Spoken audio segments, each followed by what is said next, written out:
बच्चों आज आप में से जो एमडी कैट के स्टूडेंट्स हैं जो अभी इंट्रो हैं वो देख लें आप लोगों ने यूनिट नंबर 9 बनेगा। इसके लिए पंजाब की बुक से आप लोगों ने चैप्टर नंबर 11 पढ़ना है। जो केपीके के स्टूडेंट्स हैं उनकी बुक का चैप्टर नंबर 11 बनेगा ये, ठीक है। इसमें एमडी कैट में क्योंकि पूरा चैप्टर इंक्लूड नहीं है, कुछ टॉपिक्स इंक्लूड हैं। उन टॉपिक्स के मैंने नाम लिख सी। कूलम लॉ है, इलेक्ट्रिक फील्ड है, और इलेक्ट्रिक फील्ड को हम इलेक्ट्रिक फील्ड इंटेंसिटी को के क्यू बाई आर स्केयर की फॉर्म में भी पढ़ेंगे, माइनस डेल्टा वी और डेल्टा आर की फॉर्म में पढ़ेंगे, और इलेक्ट्रिक फील्ड लाइन बेस में हम डिस्कस करेंगे। इसके बाद इलेक्ट्रिक पोटेंशियल की डिफरेंट फॉर्म्स को देखेंगे। एक सब टॉपिक है इलेक्ट्रिक एंड ग्रेविटेशन फोर्स, और एक कैपेसिटर का टॉपिक है।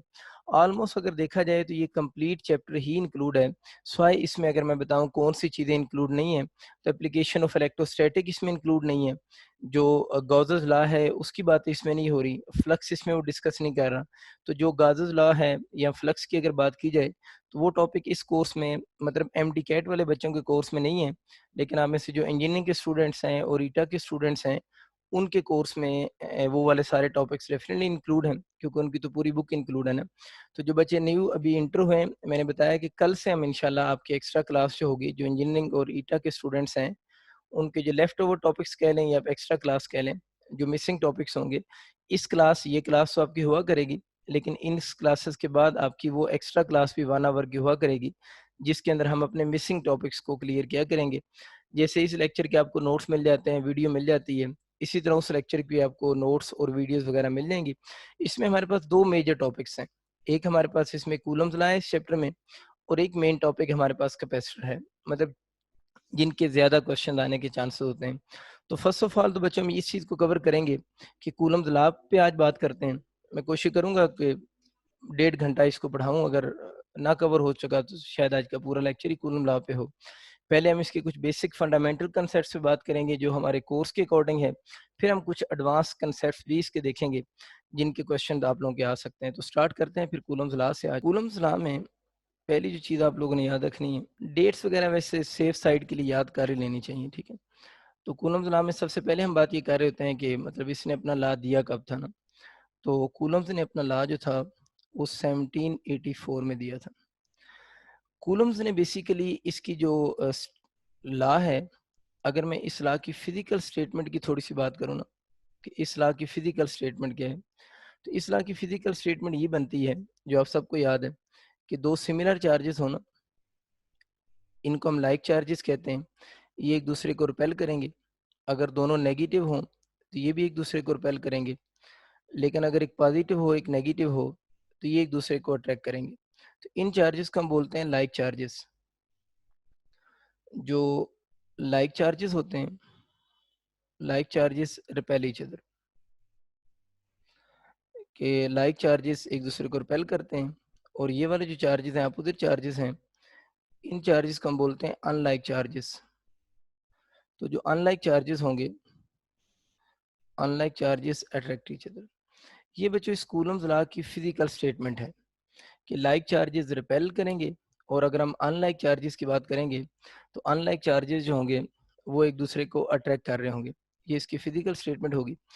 अब कूलम्स लॉ बेसिकली है क्या? कूलम्स ने बेसिकली जो फोर्स इन चार्जेस के दरम्यान में ये रिपेल करेंगे या अट्रैक्ट करेंगे ना, जिस फोर्स से करेंगे उस फोर्स को हम इलेक्ट्रिक फोर्स या इलेक्ट्रोस्टैटिक फोर्स भी लोग बोलते हैं।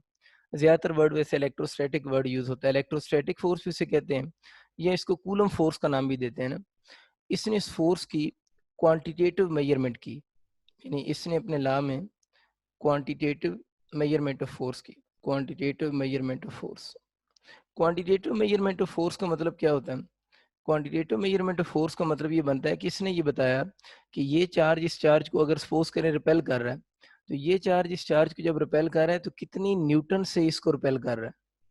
इस मेजरमेंट को हम क्वांटिटेटिव मेजरमेंट ऑफ फोर्स कहते हैं। तो न्यूटन ने, सॉरी, कूलम्ब ने अपने लॉ में क्वांटिटेटिव मेजरमेंट ऑफ फोर्स पे बात की कि ये चार्ज इस चार्ज को अगर रिपेल कर रहा है तो ये चार्ज इस चार्ज को कितने न्यूटन से रिपेल कर रहा है।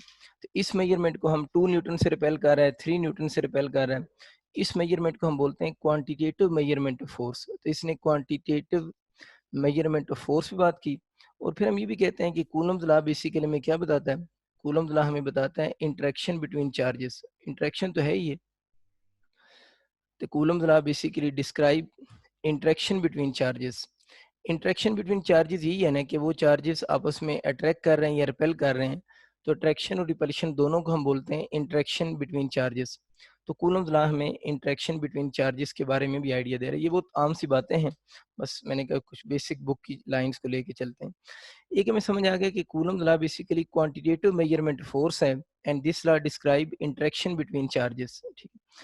अच्छा, नेक्स्ट अगर हम इसमें आगे चलते हैं, तो इसने ये क्वांटिटेटिव मेजरमेंट ऑफ फोर्स बताने के लिए एक्सपेरिमेंट्स किए होंगे।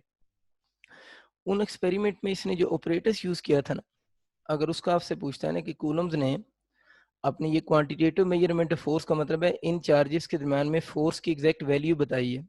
तो फोर्स की एग्जैक्ट वैल्यू बताने के लिए इसने एक सीरीज ऑफ एक्सपेरिमेंट्स किए। उन एक्सपेरिमेंट में इसने जो ऑपरेटर्स यूज किया, उस ऑपरेटर्स को हम बोलते हैं टोरियन बैलेंस। ठीक है। तो ये अगर पूछ रहे थे आप लोगों से कि ऑपरेटर्स इसने कौन सा यूज किया था अपने एक्सपेरिमेंट्स में, तो इसने टोरियन बैलेंस ऑपरेटर्स यूज किया था। फिर इसके बाद अगर हम बात करते हैं कि ये ला वैलिड कब होगा, तो आप लोगों ने याद रखना है this law is valid for point charges. ये ला जो है वो वैलिड है किसके लिए? पॉइंट चार्जेस के लिए। पॉइंट चार्जेस की मैं वही डेफिनेशन लिखने लगा हूँ जो हमारी बुक में लिखी होती है कि पॉइंट चार्जेस के बारे में कह रहे होते हैं कि आपका स्मॉल चार्जेस होते हैं, यानी आई मीन जनरली इनको यही कह रहे थे, small charges separated bye large distance separated by large distance as compared to their sizes, as compared to their sizes। अगर मैं इस बात को बहुत ज़्यादा प्रिसाइज लिखूं, तो फिर मैं ये स्मॉल वर्ड के ऊपर क्रॉस का साइन लगा रहा हूँ। ठीक है। अगर हम इसकी बहुत प्रिसाइज बात करते हैं, तो फिर हम इसके ऊपर क्रॉस का सॉरी स्मॉल का वर्ड नहीं लिखेंगे। हमें यूँ कहना चाहिए कि charges separated by large distance as compare to their sizes, उन चार्जेस को हम पॉइंट चार्ज कहते हैं। और अगर एमसीक्यू आ जाता है कि कूलम्स लॉ वैलिड किसके लिए होगा, तो कूलम्स लॉ वैलिड है बेसिकली पॉइंट चार्जेस के लिए वैलिड है। और पॉइंट चार्जेस को ये वो कहता है कि ऐसे चार्जेस जिनके दरमियान में डिस्टेंस लार्ज हो as compare to their sizes, तो उन चार्जेस के लिए ऊपर कूलम लॉ वैलिड होगा। मैं इस पर थोड़ी और बात भी करता हूँ, लेकिन पहले थोड़ी सी टेक्स्ट के अकॉर्डिंग बातें हो जाएं तो वो ज़्यादा बेहतर है। इसकी वैलिडिटी को अगर मैं थोड़ा और एक्सप्लेन करूं, तो इसमें एक दो बातें और मैं ऐड कर देता हूं। आप लोगों ने एक और बात याद रखनी है कि अगर कूलम लॉ की वैलिडिटी की बात ही करूं, अगर both charges are in rest, जो दोनों चार्जेस है ना, बोथ चार्जेस ये अब कुछ बातें ऐसी हैं जो हमारी बुक में नहीं है। अगर both charges are in rest हो, तो टिक का मतलब है कूलम लॉ वैलिड होगा। और अगर both charges are in motion हो, ठीक है, यूं बात को समझ लें कि अगर दोनों चार्जेस जिनकी हम बात कर रहे हैं वो बोथ चार्जेस ही मोशन में हो, तो फिर आप लोगों ने याद रखना है कूलम्स लॉ वैलिड नहीं होगा। Both charges are in rest, Coulomb's law tick का मतलब है वैलिड है। ठीक है। और अगर आपके पास दोनों चार्जेस मोशन में हो, तो फिर जो कूलम लॉ होगा वो वैलिड नहीं होगा। लेकिन अगर ऐसा हो जाए कि आपके पास वन चार्ज रेस्ट में हो, ये बातें अब हमारी बुक में नहीं है, ठीक है, वन चार्ज रेस्ट में हो एंड वन चार्ज मोशन में हो, वन चार्ज रेस्ट में हो और वन चार्ज मोशन में हो, तो फिर भी कूलम लॉ वैलिड होता है। यानी दोनों चार्जेस रेस्ट में हो तब भी कूलम लॉ वैलिड, दोनों चार्जेस मोशन में हो तो फिर कूलम लॉ वैलिड नहीं है। अगर वन चार्ज रेस्ट में हो एंड वन चार्ज अगर मोशन में हो, तो फिर भी कूलम लॉ जो होगा वो वैलिड होगा। मतलब टिक का मतलब है वो वैलिड होगा। ये कुछ बातें हमारी बुक में नहीं है, ये आप लोगों ने बच्चों याद रखनी है। थोड़ी सी एक बात और भी करते हैं, पॉइंट चार्ज से रिलेटेड बात है, मैं पहले लिख देता हूँ कि अगर हम कहते हैं कि एक्सटेंडेड जो चार्जेस होते हैं ना, मैंने बोला ना कि कूलम्स लॉ वैलिड है पॉइंट चार्जेस के लिए। पॉइंट चार्जेस के अपोजिट एक वर्ड यूज होता है, जो पॉइंट चार्ज नहीं होंगे उनको हम बोलते हैं एक्सटेंडेड चार्जेस। तो जो एक्सटेंडेड चार्जेस होते हैं उनके ऊपर भी कूलम्स लॉ वैलिड नहीं होता। तो आप यूं ही बात को समझें कि पॉइंट चार्ज के जो अपोजिट बच्चों वर्ड हम यूज करते हैं ना, वो वर्ड होगा एक्सटेंडेड चार्जेस। एक्सटेंडेड चार्जेस के ऊपर कूलम्स लॉ वैलिड नहीं होगा। ये कुछ इंफॉर्मेटिव बेस्ड बातें थी, इनको जरा समझे, मैं थोड़ा एक्सप्लेन भी करता हूँ इन बातों को भी। देखिए बच्चे, पॉइंट चार्ज बेसिकली है क्या ना, पॉइंट चार्ज के लिए जरूरी होता है, कुछ बच्चे समझते हैं कि शायद ये एक, मैं अगर आपको एग्जांपल देता हूँ, ये मैंने एक चार्ज बनाया है, एक बॉडी है, एक मेटेलिक ऑब्जेक्ट समझ लें, मेरे पास एक मेटेलिक ऑब्जेक्ट है, इसको मैंने चार्ज दे दिया।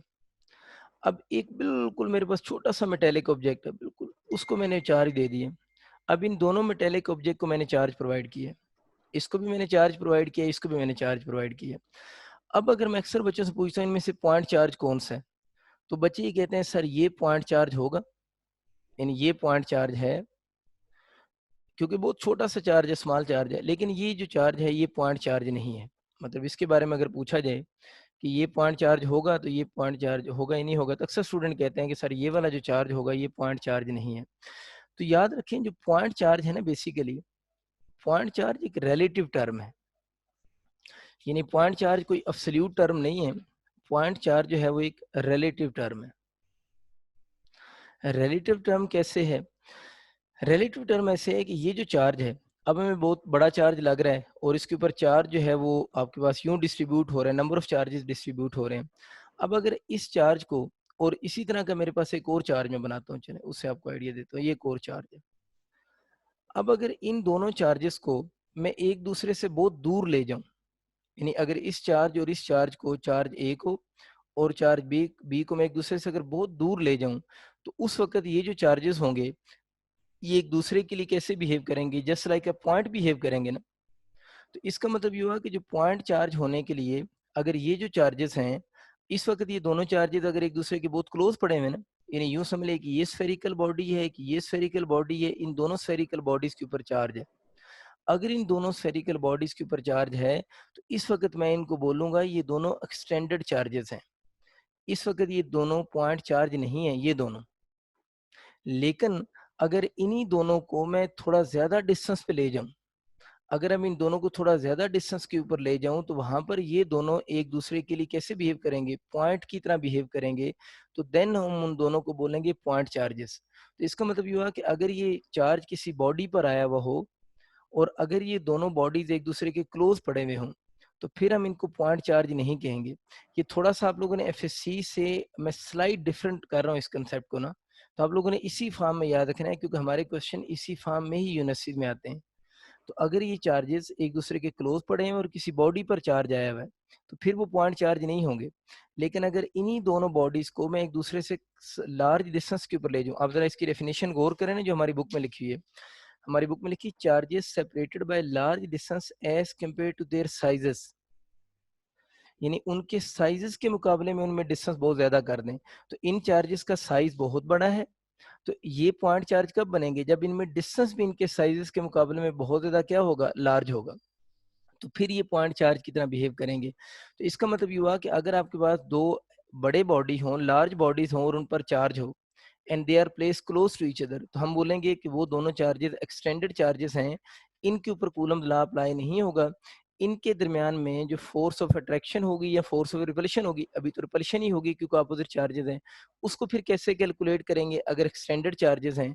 तो इनके दरमियान में फोर्स ऑफ अट्रैक्शन या फोर्स ऑफ रिपल्शन कैलकुलेट करने के लिए फिर हम प्रिंसिपल ऑफ सुपरपोजिशन यूज करते हैं, जो कि हमारे कोर्स में है नहीं वैसे। तो इसका मतलब है कि एक्सटेंडेड चार्जेस जो होते हैं उनके दरमियान में फोर्स ऑफ अट्रैक्शन या रिपल्शन कैलकुलेट करने के लिए फिर हम क्या यूज करेंगे, प्रिंसिपल ऑफ सुपरपोजिशन यूज करते हैं।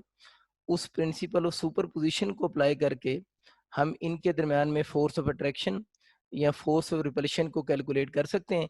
क्योंकि ये डिटेल हमारे कोर्स में नहीं है, बस आपको इतना याद रखना है कि एक्सटेंडेड चार्जेस और पॉइंट चार्ज की बात, तो ये वाले दोनों चार्जेस अगर एक दूसरे के क्लोज होंगे तो हम इनको एक्सटेंडेड चार्ज बोलेंगे, और अगर ये एक दूसरे से बहुत दूर चले जाएंगे तो दे also behave like a point charge. इसमें एक चीज जरा बात माइंड में रखिएगा, एक क्वेश्चन आ रहा था, मिनिमम डिस्टेंस कितना होना चाहिए बिटवीन पॉइंट चार्जेस, यानी जो पॉइंट चार्जेस होते हैं वो मिनिमम कितना डिस्टेंस होगा कि हम उनको पॉइंट चार्ज बोलेंगे। तो वो आप लोगों ने याद रखना है कि अगर कोई से दो चार्जेस हों, मतलब उन दोनों चार्जेस जिस तरह यूं समझ, मैंने कहा ना कि बिल्कुल छोटा सा चार्ज है, एक छोटे से बॉडी पर चार्ज आया हुआ है, तो इन दोनों के दरम्यान में पूछ रहे हैं मिनिमम कितना डिस्टेंस होगा तो ये पॉइंट चार्ज होंगे। वो डिस्टेंस बच्चे आप लोगों ने याद रखना है, 10⁻⁻15 मीटर्स के से क्या होना चाहिए, ग्रेटर होना चाहिए। तो अगर चार्जेस के दरम्यान में मिनिमम डिस्टेंस अगर पूछे ना, minimum distance between point charges कितना होना चाहिए, तो आर बच्चों इन दोनों के सेंटर के दरम्यान में डिस्टेंस है, वो डिस्टेंस ग्रेटर होना चाहिए, 10⁻⁻15 मीटर से अगर ग्रेटर होगा तो उन चार्जेस को हम पॉइंट चार्जेस कहेंगे। और अगर जो डिस्टेंस है चार्जेस के दरम्यान में, अगर जो डिस्टेंस है वो 10⁻⁻15 मीटर के इक्वल हो जाए या उससे लेस हो जाए, तो फिर क्या होगा ना, अगर डिस्टेंस -15 मीटर के इक्वल या उससे लेस हो जाए तो फिर क्या होगा, फिर आप सारों को याद है, फिर एक और फोर्स डोमिनेट कर जाएगी, उस फोर्स को हम बोलेंगे स्ट्रॉन्ग न्यूक्लियर फोर्स। यानी अगर जो चार्जेस हैं उनमें डिस्टेंस 10⁻⁻15 मीटर की इक्वल आर, अगेन रिपीट कर रहा हूँ, उनके सेंटर के दरम्यान में डिस्टेंस है, अगर वो -15 मीटर के इक्वल या उससे लेस हो जाए तो एक और फोर्स डोमिनेट कर देगी जिसे हम स्ट्रॉन्ग न्यूक्लियर फोर्स कहेंगे। इसके बारे में अगले पेज पे थोड़ी सी बात करते हैं। ये जो स्ट्रॉन्ग न्यूक्लियर फोर्स है, ये स्ट्रॉन्ग न्यूक्लियर फोर्स जो है वो ऑलवेज अट्रैक्टिव फोर्स है। यानी स्ट्रॉन्ग न्यूक्लियर फोर्स की अगर बात की जाए तो ये तो ऑलवेज अट्रैक्टिव फोर्स है। इसके बारे में हम लास्ट चैप्टर में थोड़ी फिर बात करेंगे भी। और ये वाली जो फोर्स होती है स्ट्रॉन्ग न्यूक्लियर फोर्स, ये force not depend on nature of charge, not depend on nature of charge, कि ये वाली जो फोर्स है ये नेचर ऑफ चार्ज पे डिपेंड नहीं करती। मतलब वट एवर चार्ज पॉजिटिव है, मतलब कहने का ये है इस फोर्स के अकॉर्डिंग पॉजिटिव चार्ज होगा वो पॉजिटिव चार्ज को भी क्या करेगा, अट्रैक्ट ही करेगा, ठीक है ना। और अगर एक पॉजिटिव चार्ज है वो नेगेटिव चार्ज को भी क्या करेगा, अट्रैक्ट ही करेगा। मैं अक्सर कहता होता हूँ कि इस फोर्स का behaviour just like gravitation force है ना, ग्रेविटेशनल फोर्स भी ऑलवेज अट्रैक्टिव होती है और ये जो स्ट्रॉन्ग न्यूक्लियर फोर्स है वो भी ऑलवेज अट्रैक्टिव ही होती है। तो थोड़ी सी बच्चों हमारी बात ये हुई कि आपके पास जो पॉइंट चार्ज है उसके दरमियान minimum distance between point charge कितना होना चाहिए, ये वाला होना चाहिए। तो फिर कूलम्स लॉ वैलिड होगा। कूलम्स लॉ क्या है कि लाइक चार्जेस रिपेल करें और अनलाइक चार्जेस अट्रैक्ट करें। तो वो कब ये वाली बात होगी, जब मिनिमम डिस्टेंस इतना होगा। अगर डिस्टेंस इससे कम हो जाए या इससे इक्वल हो जाए तो फिर एक और फोर्स डोमिनेट कर जाती है जिसे हम स्ट्रॉन्ग न्यूक्लियर फोर्स का नाम देते हैं। और स्ट्रॉन्ग न्यूक्लियर फोर्स की प्रॉपर्टीज आपको मैंने पढ़ाई हैं, वो ऑलवेज अट्रैक्टिव होती है, वो नेचर ऑफ चार्ज पे डिपेंड नहीं करती। चार्ज दोनों पॉजिटिव हों तब भी अट्रैक्शन होगी, एक पॉजिटिव एक नेगेटिव हो तब भी अट्रैक्शन होगी। अगर एक नेगेटिव हो और दूसरा भी नेगेटिव हो तो फिर भी अगेन इनके दरमियान में अट्रैक्शन ही होगी। तो कूलम्स लॉ वैलिड होने के लिए चार्जेस के दरमियान में मिनिमम डिस्टेंस जो है, चार्जेस के दरमियान में मिनिमम डिस्टेंस 10⁻⁻15 मीटर से ग्रेटर होना चाहिए। अगर डिस्टेंस इससे कम हो जाए तो फिर कूलम्ब लॉ जो होगा वो वैलिड नहीं होगा। एक दो बातें छोटी छोटी हम लोगों ने नई सीखी हैं, बिल्कुल बेसिक से पॉइंट्स आपको याद हो चुके होंगे। एक्सटेंडेड चार्ज का एक न्यू कंसेप्ट था छोटा सा, वो मैंने आपको बता दिया है कि इन चार्जेस को हम एक्सटेंडेड चार्जेस कहते हैं जब चार्ज पूरी बॉडी पे आया वो। तो अगर ये चार्जेस क्लोज पड़े हुए हों तो फिर हम बोलेंगे ये एक्सटेंडेड चार्जेस हैं। अगर यही चार्जेस लार्ज डिस्टेंस पे हों as compare to their sizes तो फिर they also behave like a point charge. तो इनके ऊपर हम फिर कूलम्स लॉ को अप्लाई कर सकते हैं। इस बात को थोड़ा सा आप लोगों ने माइंड में रखना है। जहां तक बात है फोर्स की स्ट्रेंथ की, इसके बारे में तो हम लास्ट यूनिट में ज्यादा बात करेंगे, लेकिन क्योंकि कूलम फोर्स की बात हो रही है तो मैं थोड़ी सी इस पे बात कर ही देता हूँ। स्ट्रेंथ ऑफ फोर्स की अगर हम बात करें कि कौन सी फोर्स स्ट्रांग होती है कौन सी फोर्स वैसे वीक होती है, तो जनरल से एक ऑर्डर याद रख लेना। जितनी भी फोर्सेज हैं, 5 नेचुरल फोर्सेज है ना हमारे पास, 5 नेचुरल फोर्सेज हैं, उनमें से जो स्ट्रॉन्ग न्यूक्लियर फोर्स है ना, जिसका मैं अभी नाम ले रहा हूँ, ये इसकी स्ट्रेंथ सबसे ज्यादा होती है। इन स्ट्रॉन्ग न्यूक्लियर फोर्स की स्ट्रेंथ ज्यादा होती है। उसके बाद नेक्स्ट नंबर पे जो स्ट्रेंथ आती है वो मैग्नेटिक फोर्स की स्ट्रेंथ होती है। इसके बाद नेक्स्ट नंबर पे जो स्ट्रेंथ आती है वो आपका इलेक्ट्रिक फोर्स की स्ट्रेंथ होगी, ठीक है, इलेक्ट्रिक फोर्स की स्ट्रेंथ होगी। और इसके बाद जो नेक्स्ट नंबर पे आपकी स्ट्रेंथ आ जाएगी वो आपका स्ट्रेंथ बनेगी वीक न्यूक्लियर फोर्स की। यानी ये आपका वीक न्यूक्लियर फोर्स की स्ट्रेंथ आ जाएगी। और इसके बाद नेक्स्ट अगर हम डिस्कस करें तो वो ग्रेविटेशन फोर्स है। ये बच्चों मैंने ना सारी नेचुरल फोर्सेस को अलग-अलग करके लिखा है। जब हम न्यूक्लियर फिजिक्स पढ़ेंगे ना वहाँ पर हम इनके कॉम्बिनेशन को भी पढ़ेंगे। अभी क्योंकि हम बेसिक से बात कर रहे हैं तो आपका क्वेश्चन भी सारी फोर्सेस को 5 नेचुरल फोर्सेस को सेपरेट करके ही आएगा ना। तो आपको आइडिया होना चाहिए कि स्ट्रॉन्ग न्यूक्लियर फोर्स स्ट्रॉन्ग है मैग्नेटिक फोर्स से, मैग्नेटिक फोर्स स्ट्रॉन्ग इलेक्ट्रिक से, इलेक्ट्रिक स्ट्रॉन्ग है वीक न्यूक्लियर फोर्स से, और वीक न्यूक्लियर फोर्स की स्ट्रेंथ ज्यादा होती है ग्रेविटेशन फोर्स से। ये जो मैं बात कर रहा हूँ यूनिफिकेशन ऑफ फोर्सेस, वो सेकंड लास्ट टॉपिक है आपके लास्ट चैप्टर का ना, उस पे भी हम बात नहीं कर रहे। यूनिफिकेशन यानी कम्बिनेशन ऑफ फोर्सेस क्या होता है, ये हर फोर्स को मैंने अलग-अलग लिख के उसका ऑर्डर लिखा है। तो इन जनरल अब आप ये बात याद रख सकते हैं कि सबसे strong force strong nuclear force होती है, और सबसे जो वीक फोर्स है वो आप लोगों के पास कौन सी है, ग्रेविटेशन फोर्स सबसे वीक फोर्स है। हम वापस अपने बच्चों टॉपिक की तरफ आते हैं, हम तो क्योंकि कूलम लॉ को फोकस करना चाह रहे थे। इसी के साथ एक छोटा सा पहले एमसीक्यू लिखते हैं, फिर दोबारा अपने टॉपिक की तरफ वापस आते हैं। ये एमसीक्यू मैंने आपको एफएससी में भी बड़ी दफा आप लोगों को दी है कि ए श्योर टेस्ट, बहुत अच्छा एमसीक्यू है इसलिए दोबारा रिपीट कर रहा हूँ। A sure test, a body of a body being charge, a body being charge, वो सिंपल सा एमसीक्यू है कि श्योर टेस्ट कौन सा है कि किसी बॉडी पर चार्ज होगा, वो अट्रैक्शन है, हो सकता है श्योर टेस्ट, या वो श्योर टेस्ट जो है वो रिपल्शन हो सकता है,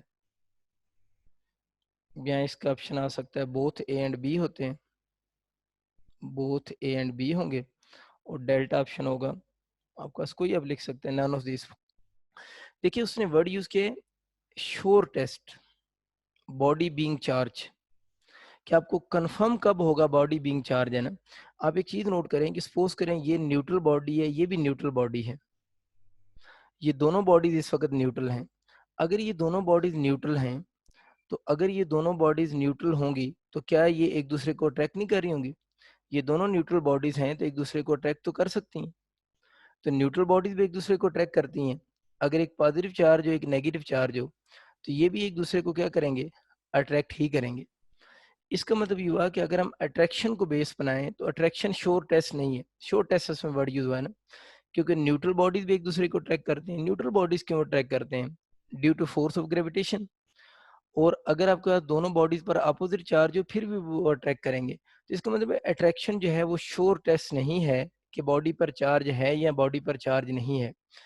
लेकिन अगर हम इलेक्ट्रोस्टैटिक के अंदर रहते हुए ही बात करें, तो अगर दो बॉडीज एक दूसरे को रिपेल कर रहे हैं, अगर दो बॉडीज एक दूसरे को रिपेल कर रहे हैं, तो ये कंफर्म बात है कि उन दोनों बॉडीज पर चार्ज है तो एक दूसरे को रिपेल कर रहे हैं।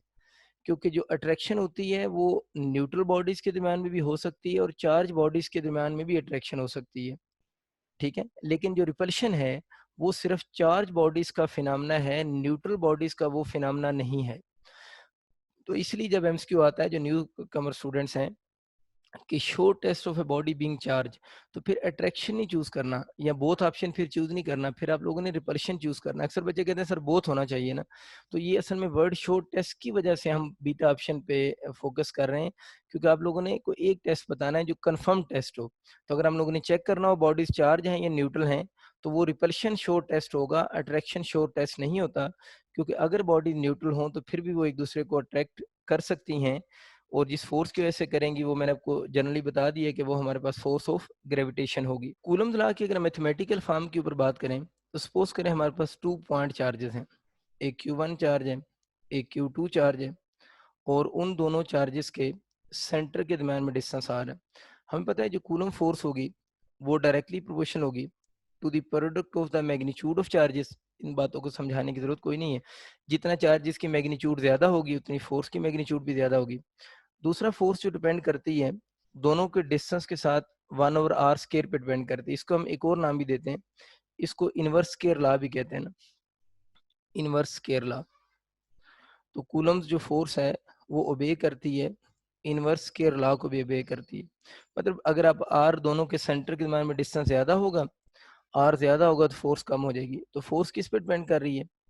चार्जेस की मैग्नीट्यूड पे, डिस्टेंस पे, और तीसरी जो फोर्स डिपेंड करती है वो डिपेंड ऑन मीडियम पे, ठीक है।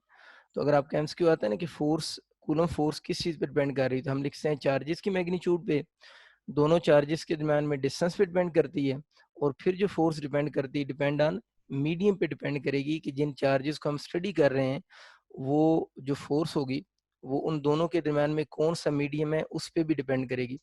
अगर हम डायरेक्शन ऑफ फोर्स के बारे में मैं एक एमसीक्यू की लाइन लिखूँ ना कि फोर्स की डायरेक्शन क्या होगी, तो उसके बारे में आप लोगों ने याद है कि लाइन लिखनी, मैं लिख सकता हूँ कि जो फोर्स होगी, फोर्स आपके पास जो होगी act along line joining joining the centers of two charges। ये बात बड़ी इंपॉर्टेंट है।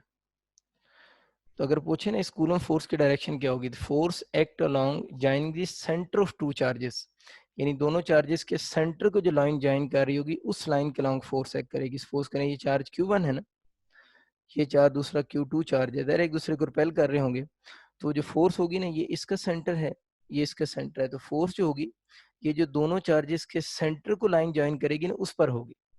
Line joining the centre of two charges, अगर ये इसको रिपेल कर रहा है तो इस पर फोर्स इधर लग रही होगी, ये इसको रिपेल कर रहा है तो फोर्स इधर लग रही होगी। तो अगर आपका कभी एमसीक्यू आ जाए ना कि कूलम फोर्स की डायरेक्शन क्या होगी, तो आप लोगों ने ये वाला वर्ड याद रखना है कि force act along joining the centre of two charges. तो जो लाइन दोनों के सेंटर को ज्वाइन करती है, उस लाइन के अलोंग ये वाली फोर्स एक्ट कर रही होगी। अगर हम इसको कंबाइन कर देते हैं इन इक्वेशंस को, तो आपके पास बन जाएगा एफ इक्वल टू, इक्वली लगा देता हूँ, क्यू कांस्टेंट, चले पहले प्रोपोर्शनल के सामने लिख लेते हैं, Q1 Q2 over r square. और अगर हम ये प्रोपोर्शनलिटी के साइन खत्म कर दें तो एफ इक्वल टू के Q1 Q2 over r square हो जाएगा। ठीक है ना, के यहाँ पर आपको पता है कांस्टेंट है, के इज कांस्टेंट ऑफ प्रोपोर्शनैलिटी। तो के यहाँ पर जो होगा वो कांस्ट, ये आप स्पेलिंग तो आप खुद ही पढ़ सकते हैं, क्योंकि मुझे जब स्पेलिंग नहीं आती तो मैं इस तरह की लाइनें लगा देता हूँ।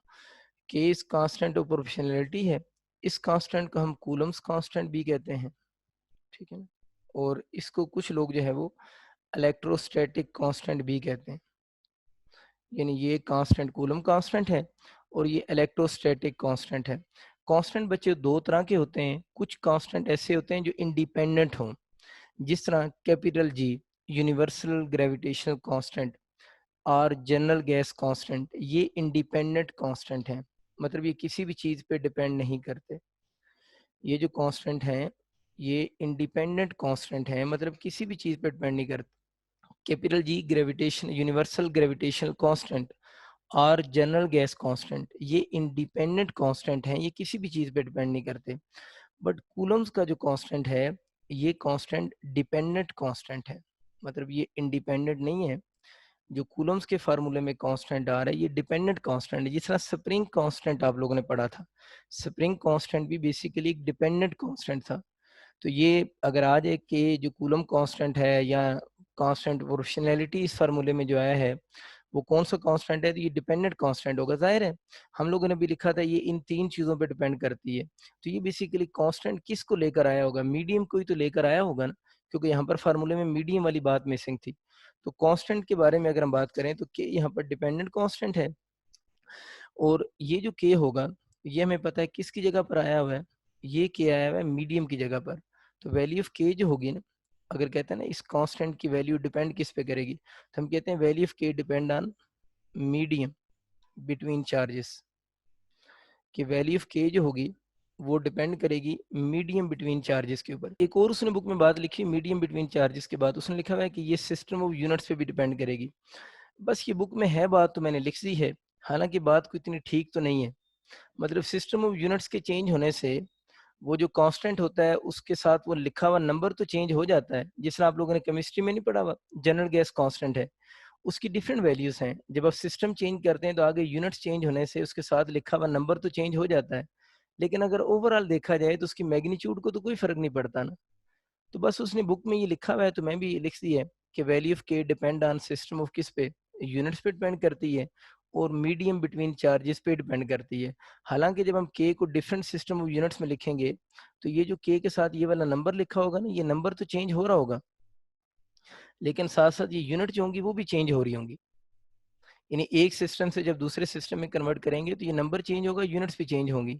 लेकिन जब दोबारा हम इसके अंदर वो पुराने वाली यूनिट्स पुट करेंगे, सपोज करें सिस्टम इंटरनेशनल वाली, तो ये सारी वैल्यू दोबारा उस न्यू वैल्यू में क्या हो जाएगी, कन्वर्ट हो जाएगी।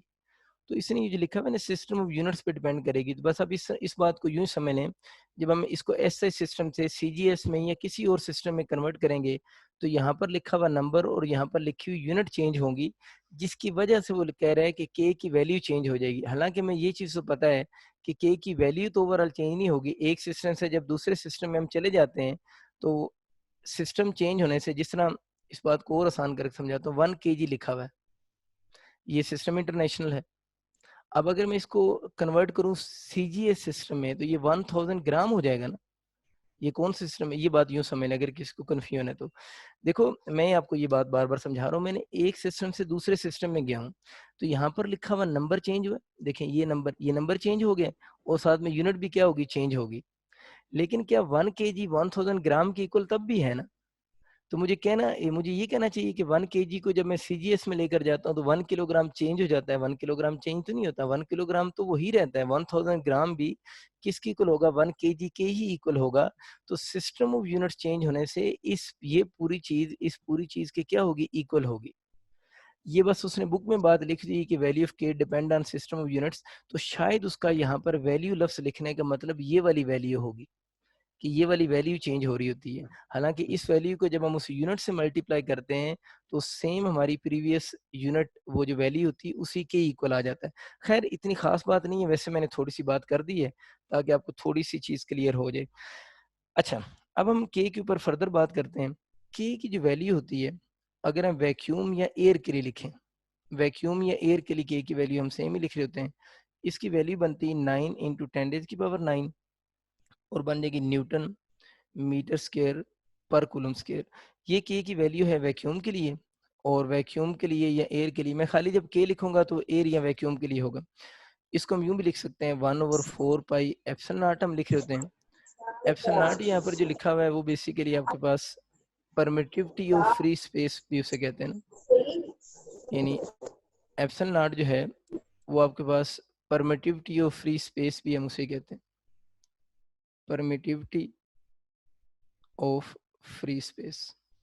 ठीक है, तो एप्सिलॉन नॉट की अगर हम बात करें तो एप्सिलॉन नॉट यहाँ पर शो कर रहा है परमिटिविटी ऑफ फ्री स्पेस को। ठीक है, और इसकी अगर एप्सिलॉन नॉट यानी परमिटिविटी ऑफ फ्री स्पेस की वैल्यू की बात की जाए तो इसकी जो वैल्यू बनती है वो 8.85 इंटू पावर -12 और n-1, इन दोनों की यूनिट्स एक दूसरे के अपोजिट होंगे, n-1 m-2 और कूलम का स्क्वायर हो जाएगा। तो इसकी यूनिट्स आपको याद होंगी, इसकी यूनिट्स जो बन रही होती हैं n-1 बनेगी, m-2 है और कूलम का स्क्वायर बनेगी। अब हम बात करते हैं वैल्यू ऑफ के फॉर मीडियम के लिए, यानी वैल्यू ऑफ के की अगर हम बात करें किसी मीडियम के लिए कि के मीडियम में हम कैसे लिखेंगे। तो अगर हम इसको के मीडियम के लिए लिखना चाहें तो इसका जो फार्मूला के मीडियम का बनता है ना, वो हम यूं लिख रहे होते हैं 1/4 पाई एप्सिलॉन लिखते हैं, यानी एप्सिलॉन नॉट नहीं लिखते, इसके साथ सिंपल हम एप्सिलॉन का वर्ड लिखते हैं। और एप्सिलॉन यहाँ पर जो शो कर रहा होता है वो परमिटिविटी ऑफ मीडियम को शो करते हैं।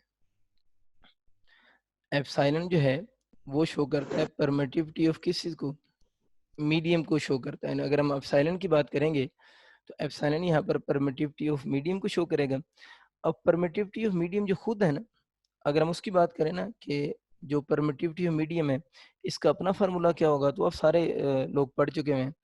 इसका फार्मूला ये बनता है कि अगर हम चलें रिलेटिव परमिटिविटी को पहले लिख लेते हैं, उसके बाद इसका बना लेते हैं। रिलेटिव एप्सिलॉन आर हम बोलते हैं रिलेटिव परमिटिविटी को। इन चीज़ों को मैं थोड़ा जल्दी से इसलिए पास कर रहा हूँ कि आपको चीज़ें आती हैं, ताकि फिर हम प्रॉपर कूलम लगा के कुछ अच्छे एडवांस लेवल के क्वेश्चन ले लें। लेकिन रिपीट डेफिनेटली इसको भी करना होता है, यूनिवर्सिटी में इनके भी एमसीक्यू आते हैं। तो इसको हम रिलेटिव परमिटिविटी भी कहते हैं एप्सिलॉन आर को, या इसका दूसरा नाम जो होता है वो डाई इलेक्ट्रिक कांस्टेंट भी होता है। इसको रिलेटिव परमिटिविटी भी बोलते हैं, इसको डाई इलेक्ट्रिक कांस्टेंट भी कहते हैं। इसका जो फार्मूला बनता है वो एप्सिलॉन ओवर एप्सिलॉन नॉट होता है। एप्सिलॉन आपको समझ आ चुका है परमिटिविटी ऑफ मीडियम, और एप्सिलॉन नॉट आपको समझ आ चुका है परमिटिविटी ऑफ क्या, फ्री स्पेस है। अब ये याद रखना है कि इस जो परमिटिविटी ऑफ फ्री स्पेस की यूनिट होगी और जो इन दोनों की यूनिट होगी, इन दोनों की सेम यूनिट एंड डायमेंशन होती हैं, सेम यूनिट एंड डायमेंशन। कि जो परमिटिविटी ऑफ मीडियम की यूनिट है वही एप्सिलॉन नॉट की भी यूनिट है, तो इन दोनों की आपस में सेम यूनिट एंड डायमेंशन होगी। लेकिन जो डाई इलेक्ट्रिक कांस्टेंट है, ये दो इन दोनों की अगर यूनिट सेम है तो ये तो इन दोनों की रेशियो है, तो इस एप्सिलॉन आर की नो यूनिट एंड डायमेंशन, इस एप्सिलॉन आर की ना तो कोई यूनिट होती है और ना ही इस एप्सिलॉन आर की कोई डायमेंशन होती है। तो यहाँ से अगर हम परमिटिविटी ऑफ मीडियम को अलहदा करना चाहें तो हमें समझ आ गया कि रिलेटिव परमिटिविटी क्या है। अगर हम परमिटिविटी ऑफ मीडियम को वैक्यूम की परमिटिविटी से डिवाइड कर दें तो जो बेसिकली आपका न्यू क्वांटिटी बनेगी that is named as relative permittivity. Relative इसको इसलिए कहते हैं कि हम मीडियम की परमिटिविटी को with respect to vacuum calculate कर रहे होते हैं, इसलिए हम इसको रिलेटिव परमिटिविटी का नाम देते हैं।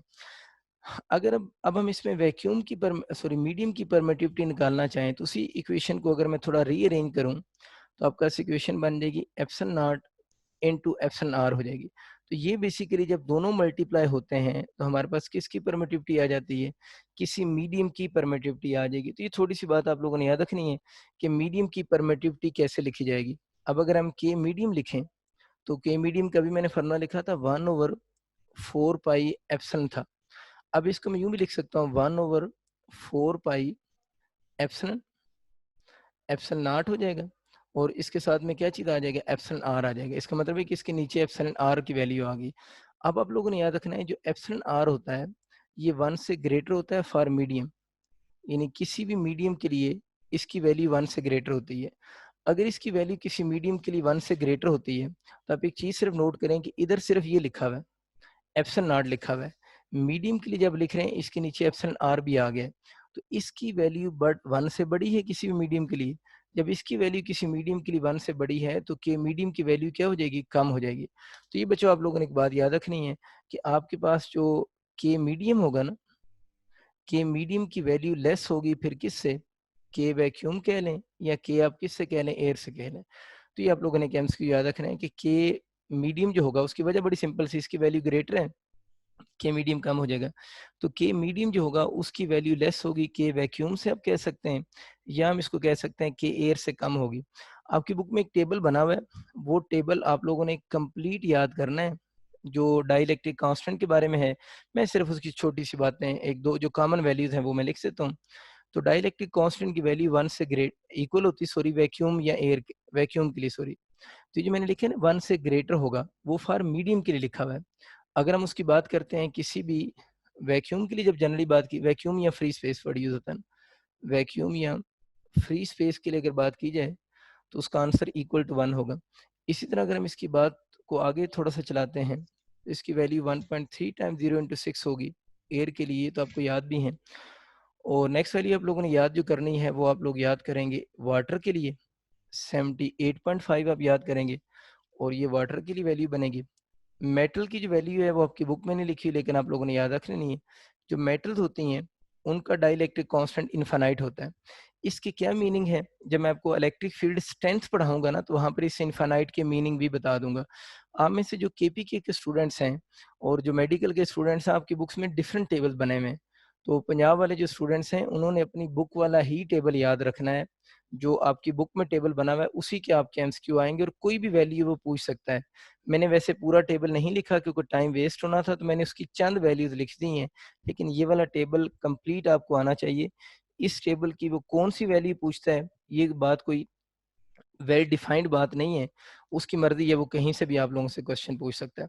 थोड़ा सा वापस आते हैं, हम लोग अभी बात कर रहे थे एफ इक्वल टू के Q1 Q2 over are square के। अब छोटे छोटे एमसीक्यू लेना शुरू करते हैं क्योंकि 50 to 40 मिनट्स हो गए हमें स्कूलों में ला की एबीसी पढ़ते हुए भी। एक दो छोटे छोटे क्वेश्चन देखते हैं ना फिर हम आगे चलेंगे। इसके जो क्वेश्चन आ रहे होते हैं, एक तो आपके पास यूं क्वेश्चन आ रहे होते हैं कि what is effect on Coulomb force, को मैं CF लिख सकता हूँ, what is effect on Coulomb force if. अब एक क्वेश्चन यूं आ रहा होता है इफ मैग्नीट्यूड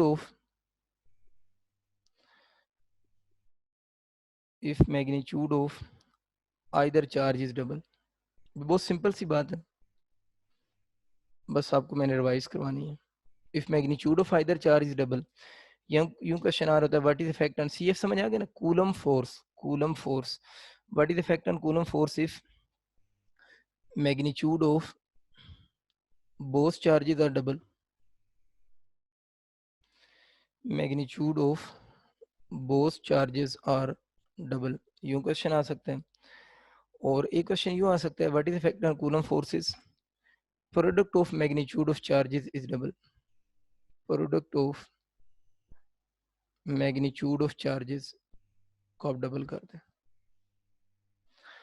तो ये बस आपको एक दफ़ा रिवाइज ही करवाने थे ताकि आप जल्दी में गलती ना करें। वैसे उम्मीद तो नहीं अब कोई भी बच्चा इसमें से रॉन्ग कर सकता है, जल्दी से इसको पढ़ लेते हैं।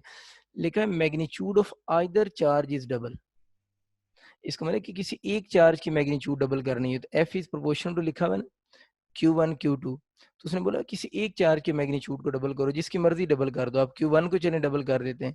तो आइदर चार्ज का मतलब होगा किसी एक चार्ज की मैग्नीट्यूड को डबल करोगे, तो इस केस में जो फोर्स होगी वो पहले से डबल हो जाएगी अगर मैग्नीट्यूड ऑफ आइदर चार्ज की बात करता है। इस तरह अगर कहते हैं ना magnitude of both charges are double, ये तो बहुत आसान सी बात है। अगर दोनों चार्जेस की मैग्नीट्यूड डबल कर दें, Q1 को भी डबल कर दो, Q2 को भी डबल कर दो, तो फिर जो फोर्स होगी वो 4 टाइम इंक्रीज हो जाएगी। तो magnitude of either charge double करने से force double, magnitude of both charges are double, तो फिर फोर्स डबल नहीं होगी, फिर फोर्स 4 टाइम हो जाएगी। इस प्रोडक्ट वाली बात को मैं इधर ऊपर लिख देता हूँ, product of magnitude of charges is double. अब चार्जेस को डबल नहीं करना, बल्कि चार्जेस के दरमियान में जो फोर्स है, Q1 Q2 चार्जेस हैं, इन दोनों के प्रोडक्ट को डबल करना है। तो अगर हम इन दोनों चार्जेस के बच्चों प्रोडक्ट को डबल करेंगे, तो प्रोडक्ट को डबल करने से भी तो फोर्स क्या हो जाएगी, डबल हो जाएगी। तो ये आप जल्दी में कुछ बच्चे गलती करते हैं, तो आप लोगों ने स्टेटमेंट का ख्याल रखना है। जब इस तरह की कोई स्टेटमेंट आ जाए, आप किस चीज़ को डबल कर रहे हैं, किस चीज़ को हाफ कर रहे हैं, तो थोड़ा सा आप लोगों ने आइडिया रखना है। वैसे ज़्यादातर आपकी यूनिवर्सिटीज में जो मैंने क्वेश्चन देखे हैं वो यही आते हैं, Q1 Q2 और आर स्क्वायर लिखा हुआ है, इनमें से कुछ को डबल कह देता है, आर को हाफ कह देता है, ये डबल कह देता है, तो इनके कंबाइंड क्वेश्चन आते हैं। तो अगर इनका कोई भी क्वेश्चन आ जाए तो आप बहुत इजीली अब अटेम्प्ट कर सकते हैं। इसमें मैं अब आप क्वेश्चन कंबाइन नहीं बना रहा कि मैं Q1 Q2 को डबल करूं या हाफ करूं, तो मैंने तो खाली चार्जेस के क्वेश्चन लिखे ना मैग्नीट्यूड के। आप जब खुद से प्रैक्टिस करें तो साथ में डिस्टेंस को भी चेंज कर लेना, इसमें डिस्टेंस को हाफ कर देना, फिर देखना फोर्स पे क्या इफेक्ट हुआ है, इसमें डिस्टेंस को डबल कर देना, चार्जेस के दरमियान में जो डिस्टेंस है, फिर फोर्स पे आप इफेक्ट देख लेंगे एंड सो ऑन। तो ये आपको आइडिया हो गया कि इस टाइप के क्वेश्चन आ रहे होते हैं ना। 2 साल पहले एमडी कैट में क्वेश्चन आया हुआ था, उसने बोला हुआ था कि कूलम जो लॉ है ना, हमें पता है F1/r² होता है ना, उसने क्वेश्चन पूछा हुआ था कि एफ का और आर का ग्राफ बनाएं। तो हमें पता है एफ और आर का आपस में कौन सा रिलेशन है, इनवर्स रिलेशन है। तो इनवर्स रिलेशन का आपका ग्राफ जो होगा इसी शेप का बनेगा, जिस तरह आपके पास वो ग्राफ बनता है ना बॉयल्स लॉ का, वही सेम ग्राफ होगा, ठीक है। अगर इस बॉयल्स लॉ को माइंड में रखें, बस मसले को नहीं, इनवर्स रिलेशन ग्राफ की शेप होगी। अगर हम F1/r² की बात करें, तो F1/r² का जो ग्राफ होगा, F का 1/r² के साथ तो डायरेक्ट रिलेशन है ना। अगर इन दोनों का डायरेक्ट रिलेशन है तो इनका ग्राफ तो कौन सी बनना चाहिए, आपका स्ट्रेट लाइन होगा। तो ये उसने यूएचएस में पूछा हुआ है, तो आपको थोड़ा सा याद रखना है कि एफ का अगर आर के साथ ग्राफ पूछे तो आपका वही हाइपरबोला शेप होगी। अगर एफ का 1/r² के साथ ग्राफ पूछेगा तो बिल्कुल बॉयल्स लॉ माइंड में रखें, ये वही बातें हैं। तो आप लोगों के पास जो ग्राफ होगा वो स्ट्रेट लाइन ग्राफ बनेगा, क्योंकि इन दोनों का आपस में उस वक्त जो रिलेशन होगा वो डायरेक्ट रिलेशनशिप होगा। एक और छोटी सी बात होती है साइन कन्वेंशन वाली, ये भी एक छोटी सी लाइन लिखी हुई है केपीके की बुक में, आपको आनी चाहिए। साइन कन्वेंशन बड़ी आसान सी है। साइन कन्वेंशन ये है कि अगर चार्जेस के दरमियान में आप फोर्स कैलकुलेट करते हो और उस फोर्स का आंसर पॉजिटिव आ जाता है, या दूसरी बात यह है कि आप चार्जेस के दरमियान में फोर्स कैलकुलेट करते हो और उस फोर्स का आंसर नेगेटिव आ जाता है। अगर फोर्स का आंसर पॉजिटिव आ जाता है तो ये अंडरस्टूड सी बात है कि वो चार्जेस के दरमियान में जो फोर्स है वो रिपल्शन की फोर्स है। और अगर फोर्स का आंसर नेगेटिव आ जाता है तो चार्जेस के दरमियान में जो जिस फोर्स की हम बात कर रहे हैं वो फोर्स अट्रैक्शन की फोर्स है। मैं कहते हैं तो कुछ समझा देता हूँ, लेकिन इसकी जरूरत कोई नहीं है, सबको याद है। लेकिन अगर दोनों चार्जेस नेगेटिव हों, अगर दोनों चार्जेस नेगेटिव हों तो अंडरस्टूड आंसर क्या आना है, पॉजिटिव आना है। अब अगर इन दोनों को मैं पॉजिटिव भी कर दूं तो तब भी आंसर तो क्या आना है, पॉजिटिव ही आना है। इसका मतलब है कि लाइक चार्जेस रिपेल करते हैं ना, तो वो पॉजिटिव हो तब भी आंसर पॉजिटिव, दोनों नेगेटिव हो तब भी आंसर पॉजिटिव, तो रिपल्शन होगी। इसी तरह बच्चों अगर एक चार्ज पॉजिटिव हो, कोई एक पॉजिटिव हो और दूसरा जो चार्ज है वो नेगेटिव चार्ज हो, एक पॉजिटिव एक नेगेटिव, कौन सा पॉजिटिव कौन सा नेगेटिव इससे फर्क नहीं पड़ता, लेकिन वो जो फोर्स होगी चार्जेस के दरमियान में जो हम कैलकुलेट करेंगे वो फोर्स उस केस में जो बनेगी वो फिर अट्रैक्शन की फोर्स होगी, वो रिपल्शन की आपके पास फोर्स कंसिडर नहीं होगी, ठीक। ये एक दो छोटी छोटी बातें याद रखनी है। इसके बाद मैं थोड़ी सी बात वेक्टर फॉर्म पे कर देता हूँ, कहीं माइंड से ही ना निकल जाए। वेक्टर फॉर्म की अगर हम बात करें तो उसमें वैसे क्वेश्चन तो मैंने कभी किसी यूनिवर्सिटी में नहीं देखे ऐसा चाहते हुए। एक चार्ज Q1 है, एक चार्ज Q2 है। हमें पता है जो फोर्स लगती है line joining there centres, line joining there centres, इस चार्ज पर जो फोर्स लग रही होगी उस फोर्स को हम लिख सकते हैं F21। F21 का मतलब है चार्ज 2 पर फोर्स लग रही है और कौन लगा रहा है, 1 चार्ज लगा रहा है। अब अगर ये इस पर जो फोर्स लगा रहा होगा उसमें क्या लिखेंगे, 1 पर फोर्स लग रही है और कौन लगा रहा है, 2 फोर्स लगा रहा है। यानी पहले उसका नंबर लिखते हैं जिस पर फोर्स लग रही हो, ठीक। जो प्रॉपर रूल है स्टैंडर्ड कि F21 मीन 2 पर फोर्स लग रही है जो 1 लगा रहा है, और 1 2 का मतलब क्या है, 1 पर फोर्स लग रही है और कौन लगा रहा है, 2 लगा रहा है, और along the line joining their centre ही होगी। अब हम लोगों ने प्रूव किया हुआ है कि ये जो फोर्सेस होती हैं, ये जिन दो फोर्सेस की हम बात कर रहे हैं, ये दोनों फोर्सेस आपस में, आपकी बुक में प्रॉपर प्रूफ है, आर इक्वल इन मैग्नीट्यूड, यानी दोनों फोर्सेस इक्वल इन मैग्नीट्यूड होती हैं, और नेगेटिव साइन ये शो करता है कि अपोजिट इन क्या होंगी, डायरेक्शन होगी। नेगेटिव साइन यहाँ पर ये शो कर रहा है कि दोनों फोर्सेस इक्वल इन मैग्नीट्यूड होती हैं and both forces are opposite in direction, direction में अपोजिट होंगी। इन फोर्सेस का मतलब ये हुआ कि यहाँ पर Newton third law is valid. ये बेसिकली न्यूटन थर्ड लॉ ही होता है ना, action and reaction are equal in magnitude but opposite in direction. तो Newton third law is valid, ठीक है। तो न्यूटन की अगर हम थर्ड लॉ की बात करें तो न्यूटन का थर्ड लॉ यहाँ पर क्या होगा, वैलिड होगा। और यहाँ से एक और बात ये भी समझ आ जाती है, जो कूलम फोर्स है ना, Coulomb's force is mutual force. तो यहाँ से ये एक बेसिक सा कंसेप्ट जिसके आप हर किसी भी अकेडमी से पढ़े हैं, कॉलेज से, तो आप लोगों ने सुने हुए ये कंसेप्ट कि जो कूलम फोर्स है वो बेसिकली म्यूचुअल फोर्स होती है। म्यूचुअल फोर्स का क्या मतलब है, ये बातें तो बहुत आसान सी हैं, और म्यूचुअल फोर्स पे थोड़ी सी हम बात कर लेते हैं कि म्यूचुअल फोर्स हम किसे कहते हैं। म्यूचुअल फोर्स के बारे में वही पुराना एमसीक्यू, मैं चले पहले इसकी मैग्नीट्यूड लिख देता हूँ तो आगे हम टॉपिक शुरू कर सके ना। अच्छा, अगर कभी वेक्टर फॉर्म लिखी हुई आ जाए ना, तो वेक्टर फॉर्म में तो माइनस साइन लगाते हैं ना, ये मैं बात कर रहा हूँ, इधर माइनस साइन आएगा। ये माइनस साइन तब आएगा जब दोनों की वेक्टर फॉर्म लिखी होगी। लेकिन अगर कभी एमसीक्यू आ जाए ना मैग्नीट्यूड की फॉर्म में, तो फिर बच्चों आप लोगों ने माइनस साइन नहीं लगाना होता। मैग्नीट्यूड ऑलवेज पॉजिटिव होती है, उसके साथ हम नेगेटिव साइन शो नहीं करते। कहना ये चाह रहा हूँ म्यूचुअल फोर्स के लिए वही पुराना सा एमसीक्यू करवा रहा हूँ। एक 5 कूलम का चार्ज है और एक आपका प्लस 8 कूलम का चार्ज है। सपोज करें आपका एमसीक्यू आ जाता है कि 5 कूलम 8 कूलम पर जो फोर्स लगा रहा है वो F1 है, 8 कूलम 5 कूलम पर जो फोर्स लगा रहा है वो F2 है। और आपसे ऑप्शन पूछता है कि बताएं कौन सा ऑप्शन करेक्ट होगा। F1 इक्वल टू F2 होगा, F2 ग्रेटर देन F1 होगा, या F1 ग्रेटर देन F2 होगा, या नन ऑफ दीज होगा। तो अब सबको आइडिया है कि इस केस में कूलम फोर्स म्यूचुअल फोर्स है, तो इन दोनों फोर्सेस की मैग्नीट्यूड आपस में क्या होगी, सेम होगी। तो both forces are equal in magnitude and opposite in direction होगी। कुछ बच्चों को कन्फ्यूजन होता है कि कैसे सेम होगी, तो अगर मैं उनको मैथमेटिकली बात समझाऊं, अगर किसी को कन्फ्यूजन है तो वो यूं समझे। देखिए आप लोगों ने 5 कूलम जो 8 कूलम पर लगा रहा है, डिस्टेंस वही है ना दोनों में, डिस्टेंस यहाँ पर वही पुट होगा। 5 कूलम जो 8 कूलम पर लगा रहा है, तो यहाँ पर भी 5 इंटू 8 करोगे तो प्रोडक्ट ऊपर 40 नहीं आएगा। अगर आप 8 जो 5 पर लगा रहा है वो निकालना चाह रहे हैं, तो 8 इंटू 5 फिर भी ऊपर क्या आएगा, 40 आएगा। तो ये इस पर जो फोर्स लगा रहा है, ये वो इस पर जो लगा रहा है, दोनों को फार्मूला तो कैलकुलेट करने का सेम है ना। मतलब फार्मूले की मैग्नीट्यूड तो क्या रहेगी, सेम ही रहेगी ना, यानी दोनों के ऊपर प्रोडक्ट आएगा। इस वजह से ये इस पर लगाए, ये वो उस पर लगाए, ये फोर्स क्या रहती है, सेम रहती है। अच्छा, ये वाली बात न्यूटन लॉ ऑफ ग्रेविटेशन में भी ठीक है। न्यूटन लॉ ऑफ ग्रेविटेशन में खैर चार्जेस की वजह से फोर्स नहीं होती, वो मासेस की वजह से होती है। लेकिन एक मास दूसरी मास पर जो फोर्स लगाती है, वो जो जिसने ये फोर्स मैंने आपको म्यूचुअल फोर्स पढ़ाई है, ये वाली जो फोर्स है न्यूटन का जो लॉ ऑफ ग्रेविटेशन में ग्रेविटेशन फोर्स है, ये भी म्यूचुअल फोर्स है।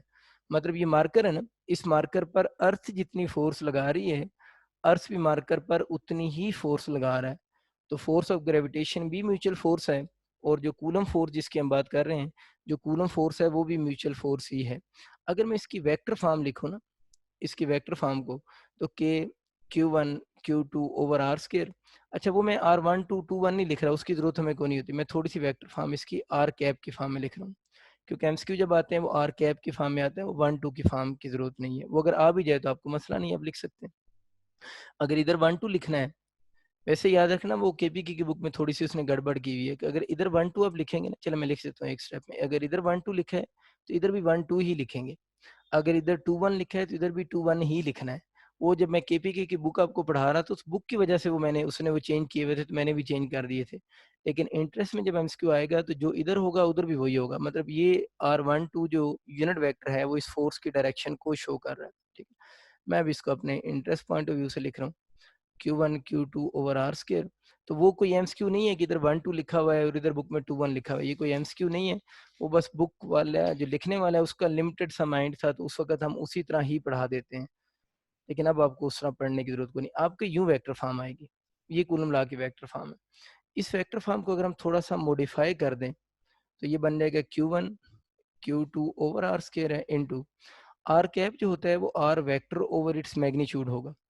अगर r vector over its magnitude है, इसको इसके साथ मिला दें तो ये बन जाएगा के Q1 Q2 over r cube into r vector हो जाएगा। बस ये बच्चों मैंने आपको छोटी सी चीज याद भी करवानी थी कि अगर यहाँ पर यूनिट वेक्टर लिखा हो, अगर इस जगह पर यूनिट वेक्टर हो तो नीचे आर आता है, लेकिन अगर यहाँ पर यूनिट वेक्टर की बजाय इस आर को बच्चों बोलते हैं पोजीशन वेक्टर। अगर यहाँ पर पोजीशन वेक्टर होगा तो नीचे आप लोगों का आर स्क्वायर नहीं आएगा। अगर यहाँ पर पोजीशन वेक्टर होगा तो इसके नीचे आप लोगों के पास आर क्यूब आएगा। आर अच्छा, एक छोटी सी बात हम अभी कर लेते हैं। जो फोर्स होती है चार्जेस के दरम्यान में, वो आप सारों को पता है कि मीडियम जो होता है उसमें फोर्स कम होती है देन वैक्यूम से। इन अदर वर्ड्स चार्जेस के दरम्यान में फोर्स वैक्यूम में ज़्यादा होगी देन मीडियम से। उसकी बहुत सारी एग्जांपल हम दे सकते हैं। देखिए हम लिखते हैं F equal to 1/4 pi epsilon nought Q1 Q2 over are square लिखे होते हैं ना, ये फोर्स वैक्यूम में लिखी हुई है। अगर हम इसी फोर्स को मीडियम में लिखना चाहें तो मीडियम के लिए इसको दो तरह से लिख सकते हैं। एक तरीका तो 1/4 पाई एप्सिलॉन होता है और खाली लिखते हैं Q1 Q2 over are square. दूसरा इसका तरीका होता है लिखने का 1/4 पाई एप्सिलॉन को मैं क्या लिख सकूँ, epsilon naught epsilon R Q1 Q2 over are square. अब हमें पता है कि जो एप्सिलॉन आर होता है इसकी वैल्यू 1 से ग्रेटर होती है। तो जब एप्सिलॉन आर की वैल्यू 1 से ग्रेटर होगी तो फोर्स उतनी क्या हो जाएगी, कम हो जाएगी। तो इसलिए मैं कह रहा हूँ कि जो फोर्स होती है, जो कूलम फोर्स की बात हो रही है, कूलम फोर्स जो होगी वो वैक्यूम में ज़्यादा होगी एज़ कम्पेयर टू किस चीज़ से, मीडियम से। उसकी वजह आपके सामने ये है। तो अगर फार्मूला करेक्ट और इनकरेक्ट के क्वेश्चन आते हैं तो 4 पाई एप्सिलॉन की फॉर्म में फार्मूला भी ठीक है, लेकिन अगर एप्सिलॉन यहाँ पर नहीं लिखा हुआ तो एप्सिलॉन नॉट इंटू क्या होगा, एप्सिलॉन आर बी होगा। ठीक है। और ये जो एप्सिलॉन एप्सिलॉन है ना, इसको मैंने बोला था कि ये बेसिकली परमिटिविटी ऑफ मीडियम होता है। इसको आप लोगों ने परमिटिविटी ऑफ मीडियम होता है। अच्छा, अगर ये परमिटिविटी ऑफ मीडियम है तो जितनी किसी, अब इसके मीनिंग असल में अगर आ जाए ना, इसके फिजिकल नाम तो इसका परमिटिविटी ऑफ मीडियम है ना। वैसे एक और मैं बात बोलता हूँ, वो जरा ध्यान सुनिएगा, बल्कि अगले पेज पे मैं लिखता हूँ। परमिटिविटी ऑफ मीडियम है ये F equal to 1/4 pi epsilon Q1 Q2 over are square. अब हम इस एप्सिलॉन को बोलते तो परमिटिविटी ऑफ मीडियम है, यानी है तो बेसिकली परमिटिविटी ऑफ मीडियम ना, लेकिन आप एप्सिलॉन ही लिखते हैं, एप्सिलॉन नॉट को छोड़ें। एप्सिलॉन बेसिकली दोबारा वही लिखती है, शो किसको करता है, शोज आप लोगों ने याद रखना है, ये बेसिकली अब्जॉर्प्शन को शो करता है। शोज अब्जॉर्प्शन, ये बहुत इंपॉर्टेंट बात, कि शोज अब्जॉर्प्शन को करता है। किस चीज की absorption, of electric field lines की। Shows absorption of electric field lines. देखिए आप इस बात को यूं समझें, देखिए अगर किसी मीडियम की परमिटिविटी ज्यादा होगी, अगर किसी मीडियम की परमिटिविटी ज्यादा होगी तो इलेक्ट्रिक फोर्स कम हो जाएगी। अगर हम इस परमिटिविटी को परमिटिविटी के मीनिंग में लें तो फिर तो ये होगा कि जिस मीडियम की परमिटिविटी ज्यादा है उसको, मैं और आसान बात करता हूँ अगर किसी को कन्फ्यूजन हो रही, देखिए एक पॉजिटिव चार्ज है, ये नेगेटिव चार्ज है, इनके दरमियान में ये इलेक्ट्रिक फील्ड लाइंस होंगी ना आपका। चले अपोजिट बना देता हूँ, आपको अपोजिट की डायग्राम थोड़ी अच्छी याद है। ये इलेक्ट्रिक फील्ड लाइंस है, ये वैक्यूम में है, और भी बहुत सारी होंगी, मैं थोड़ी सी बना देता हूँ। अब जब आप लोगों ने इनके दरमियान में कोई मीडियम प्लेस कर दी है, इनके दरमियान में क्या प्लेस किया, मीडियम प्लेस किया है, तो उस मीडियम ने क्या करना है, मीडियम ने इनमें से जो इलेक्ट्रिक फील्ड लाइंस होंगी उनको ऑब्जर्व कर लेना है। मतलब पहले अगर ज्यादा लाइंस पास कर रही थी, यानी इस चार्ज से उस चार्ज की तरफ ज्यादा लाइन जा रही थी, तो अब उधर जाने वाली लाइंस पहले से कम हो जाएंगी। तो अगर आ जाए ना एप्सिलॉन या परमिटिविटी ऑफ मीडियम शोज, तो आप लोगों ने क्या चूज करना है, absorption of electric field lines show करना है कि जितनी किसी मीडियम की परमिटिविटी ज्यादा होगी वो इलेक्ट्रिक फील्ड लाइंस को उतना ज्यादा ब्लॉक करेगी। ब्लॉक करने का मतलब है कि उतनी कम इलेक्ट्रिक फील्ड लाइंस को दूसरे चार्ज के साथ इंटरेक्ट करने देगी। तो ये थोड़ा सा वर्ड आप लोगों ने याद रखना है कि कहीं कोई वर्डिंग एमसीक्यू इस तरह का ना बन जाए, तो आपको ये वर्ड आना चाहिए। और आपको उम्मीद है बात भी समझ आ गई होगी कि जितनी परमिटिविटी ज्यादा होने का मतलब यहाँ पर उसकी अब्जॉर्प्शन ज्यादा होता है, और जितनी अब्जॉर्प्शन ज्यादा होगी उतनी फोर्स क्या होगी, कम होगी। और अब्जॉर्प्शन बेसिकली किस चीज की अब्जॉर्प्शन है, इलेक्ट्रिक फील्ड लाइंस की ही अब्जॉर्प्शन है।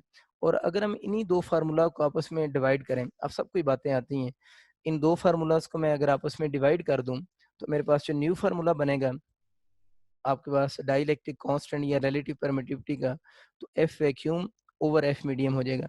इसके बहुत सारी यूनिवर्सिटी में बहुत ज़्यादा दफ़ा न्यूमेरिकल आए में, आपको भी आने चाहिए। ये तीन चीज़ें हैं, एफ चार्जेस के दरम्यान में फोर्स, जब चार्जेस के दरम्यान में वैक्यूम हो या एयर हो, एफ मीडियम जब मीडियम और डाइलेक्ट्रिक कांस्टेंट उस मीडियम का। सपोज करें वो आपसे कहता है कि चार्जेस, दो चार्जेस हैं, जब उनके दरमियान में एयर था तो उनके दरमियान में फोर्स 4 न्यूटन थी। फिर इन चार्जेस के दरमियान में आप लोगों ने एक मीडियम प्लेस कर दिया, जिस मीडियम का डाइलेक्ट्रिक कांस्टेंट 2 है। चार्जेस के दरमियान में जब एयर थी, फोर्स 4 न्यूटन थी, फिर आप लोगों ने एक मीडियम प्लेस किया, जिस मीडियम का डाइलेक्ट्रिक कांस्टेंट 2 है। अब इन चार्जेस के दरमियान में न्यू फोर्स कितनी होगी in the presence of medium, कि मीडियम के आ जाने से न्यू फोर्स कितनी होगी। बहुत आम सी बात है, लेकिन जस्ट जो कुछ न्यू स्टूडेंट्स हैं उनके लिए मैं रिवाइज करवा रहा हूँ बात को। तो ये 3 क्वेश्चन बनेंगे, 1, 2, 3। 3 चीज़ों में से कोई सी भी 2 गिवन हो तो थर्ड वन आप कैलकुलेट कर सकते हैं। मैं एग्जांपल के लिए एफ मीडियम को मैंने अननोन करके समझा रहा हूँ। इसको अगर मैं ऊपर ले जाऊँ तो ऊपर एफ एयर डिवाइडेड बाय आपका डाइलेक्ट्रिक कांस्टेंट आ जाएगा। अब आपके पास एफ एयर यहाँ से जो बन रही है वो गिवन है 4। एयर बोले या वैक्यूम बोले बात एक ही होती है। डाइलेक्ट्रिक कांस्टेंट 2 है, तो न्यू फोर्स जो होगी वो 2 न्यूटन होगी। इसका मतलब है कि इस फार्मूला से 3 क्वेश्चन बन सकते हैं। डाइलेक्ट्रिक कांस्टेंट के, फोर्स इन वैक्यूम के और फोर्स चार्जेस के दरमियान में जो मीडियम के होंगे, वो 3 टाइप्स के आपके डिफरेंट क्वेश्चन बन सकते हैं। मैंने अपनी तरफ से तो कोशिश की है, जो भी बुक में थ्योरेटिकल बातें लिखी हुई हैं, उन सारी बातों को थोड़ा रिवाइज़ आपको कर दूँ। अब बच्चों हम इसके क्वेश्चंस की तरफ चलते हैं, जो आपके कॉलम्स ला के कुछ क्वेश्चन आ सकते हैं, कुछ क्वेश्चन बेसिक लेवल के लेंगे और कुछ क्वेश्चन हम एडवांस लेवल के भी इसके देखेंगे। सबसे पहली बात जो मैंने आपको एफएससी में भी रिवाइज करवाई थी, अगर आपसे रेशियो ऑफ इलेक्ट्रिक फोर्स पूछ सकता है, ठीक है ना? रेशियो ऑफ इलेक्ट्रिक फोर्स किसके दरम्यान में पूछ सकता है? Between two electrons separated by, अच्छा सेपरेटेड बाय जितने ratio of electric force and भी लिखने आगे, and gravitation force, ratio of electric force and gravitation force किसके दरम्यान में पूछ सकता है? Between two electron separated by some distance, ठीक है।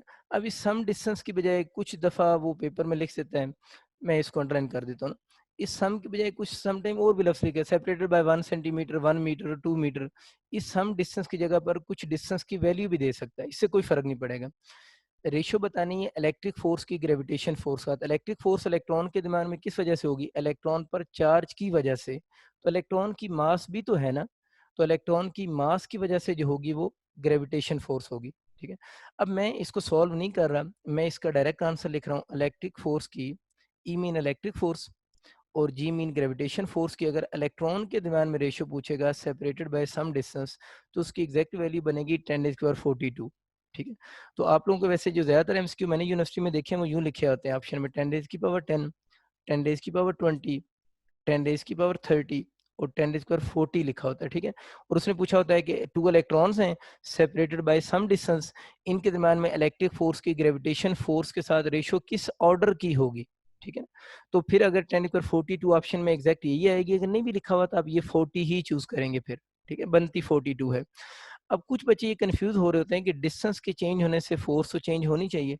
बिल्कुल फोर्स चेंज होनी चाहिए। मुझे बताओ, जो इलेक्ट्रिक फोर्स है, कूलम लॉ है ना, वो भी इनवर्स केयर लॉ को ओबे करता है। और जो फोर्स ऑफ ग्रेविटेशन है, न्यूटन लॉ ऑफ ग्रेविटेशन, वो भी इनवर्स केयर लॉ को ओबे करता है। तो जब बच्चों ये दोनों ही इनवर्स केयर लॉ को ओबे करते हैं, तो जब इन दोनों को यहाँ डिवाइड करेंगे तो इसका आर स्केयर इसके आर स्केयर से क्या हो जाएगा? कैंसिल हो जाएगा। तो यहाँ डिस्टेंस जितना मर्जी आपको गिवन हो, इससे कोई फर्क नहीं पड़ेगा। इसको आप चाहें तो कैलकुलेटर से एक दफा सॉल्व करके भी चेक कर लें, आंसर यही आएगा, या आप मेरी बात मान के इसको वैसे ही याद रख लें तो तब भी ठीक बात है। अच्छा, इसी तरह आपको क्वेश्चन आ सकता है 2 इलेक्ट्रॉन्स के साथ 2 प्रोटॉन्स का भी क्वेश्चन आ सकता है। वो भी आपको समझ आ गया। इलेक्ट्रॉन और प्रोटॉन पर चार्ज तो सेम होता है, इलेक्ट्रॉन और प्रोटॉन पर चार्ज सेम होता है, लेकिन मास सेम नहीं है। हमें पता है ना, मास ऑफ प्रोटॉन जो होगी वो ज्यादा होती है इलेक्ट्रॉन की मास से। तो इलेक्ट्रिक फोर्स तो चार्ज की वजह से होनी है और ग्रेविटेशन फोर्स मास की वजह से होनी है। प्रोटॉन की मास इलेक्ट्रॉन की मास से ज्यादा है। तो अब एक सिंपल सा जो हमें चीज नजर आ रही है कि अब जो रेशियो फोर्स होगी वो कम होनी चाहिए, क्योंकि ग्रेविटेशन फोर्स, अब जो इलेक्ट्रॉन के दरम्यान में फोर्स ऑफ ग्रेविटेशन है और जो 2 प्रोटॉन के दरम्यान में फोर्स ऑफ ग्रेविटेशन है, वो थोड़ी ज्यादा होगी प्रोटॉन के दरम्यान में। इस वजह से ये रेशियो कम होगा, 10⁻36 रह जाती है। ये ध्यान से पढ़ लेना है कि ऊपर इलेक्ट्रिक लिखा हुआ है, नीचे ग्रेविटेशन। क्योंकि मैंने थोड़ी देर पहले आपको एक बात बताई थी कि electric force in general stronger होती है किससे? ग्रेविटेशन फोर्स से। तो अब आपको खुद उस चीज़ का आइडिया हो गया होगा कि थोड़ी सी नहीं बल्कि अच्छी खासी ज़्यादा होती है पावर 36 बहुत बड़ा नंबर है, पावर 42 बहुत बड़ा नंबर है। तो मैं आपको ये बात कर रहा था कि ये देख लें रेशो को, अगर ऊपर ग्रेविटेशन होता, नीचे इलेक्ट्रिक होता, तो फिर 10⁻42 होनी थी। इसी तरह अगर आपका क्वेश्चन आ जाता है 2 neutron separated by small distance.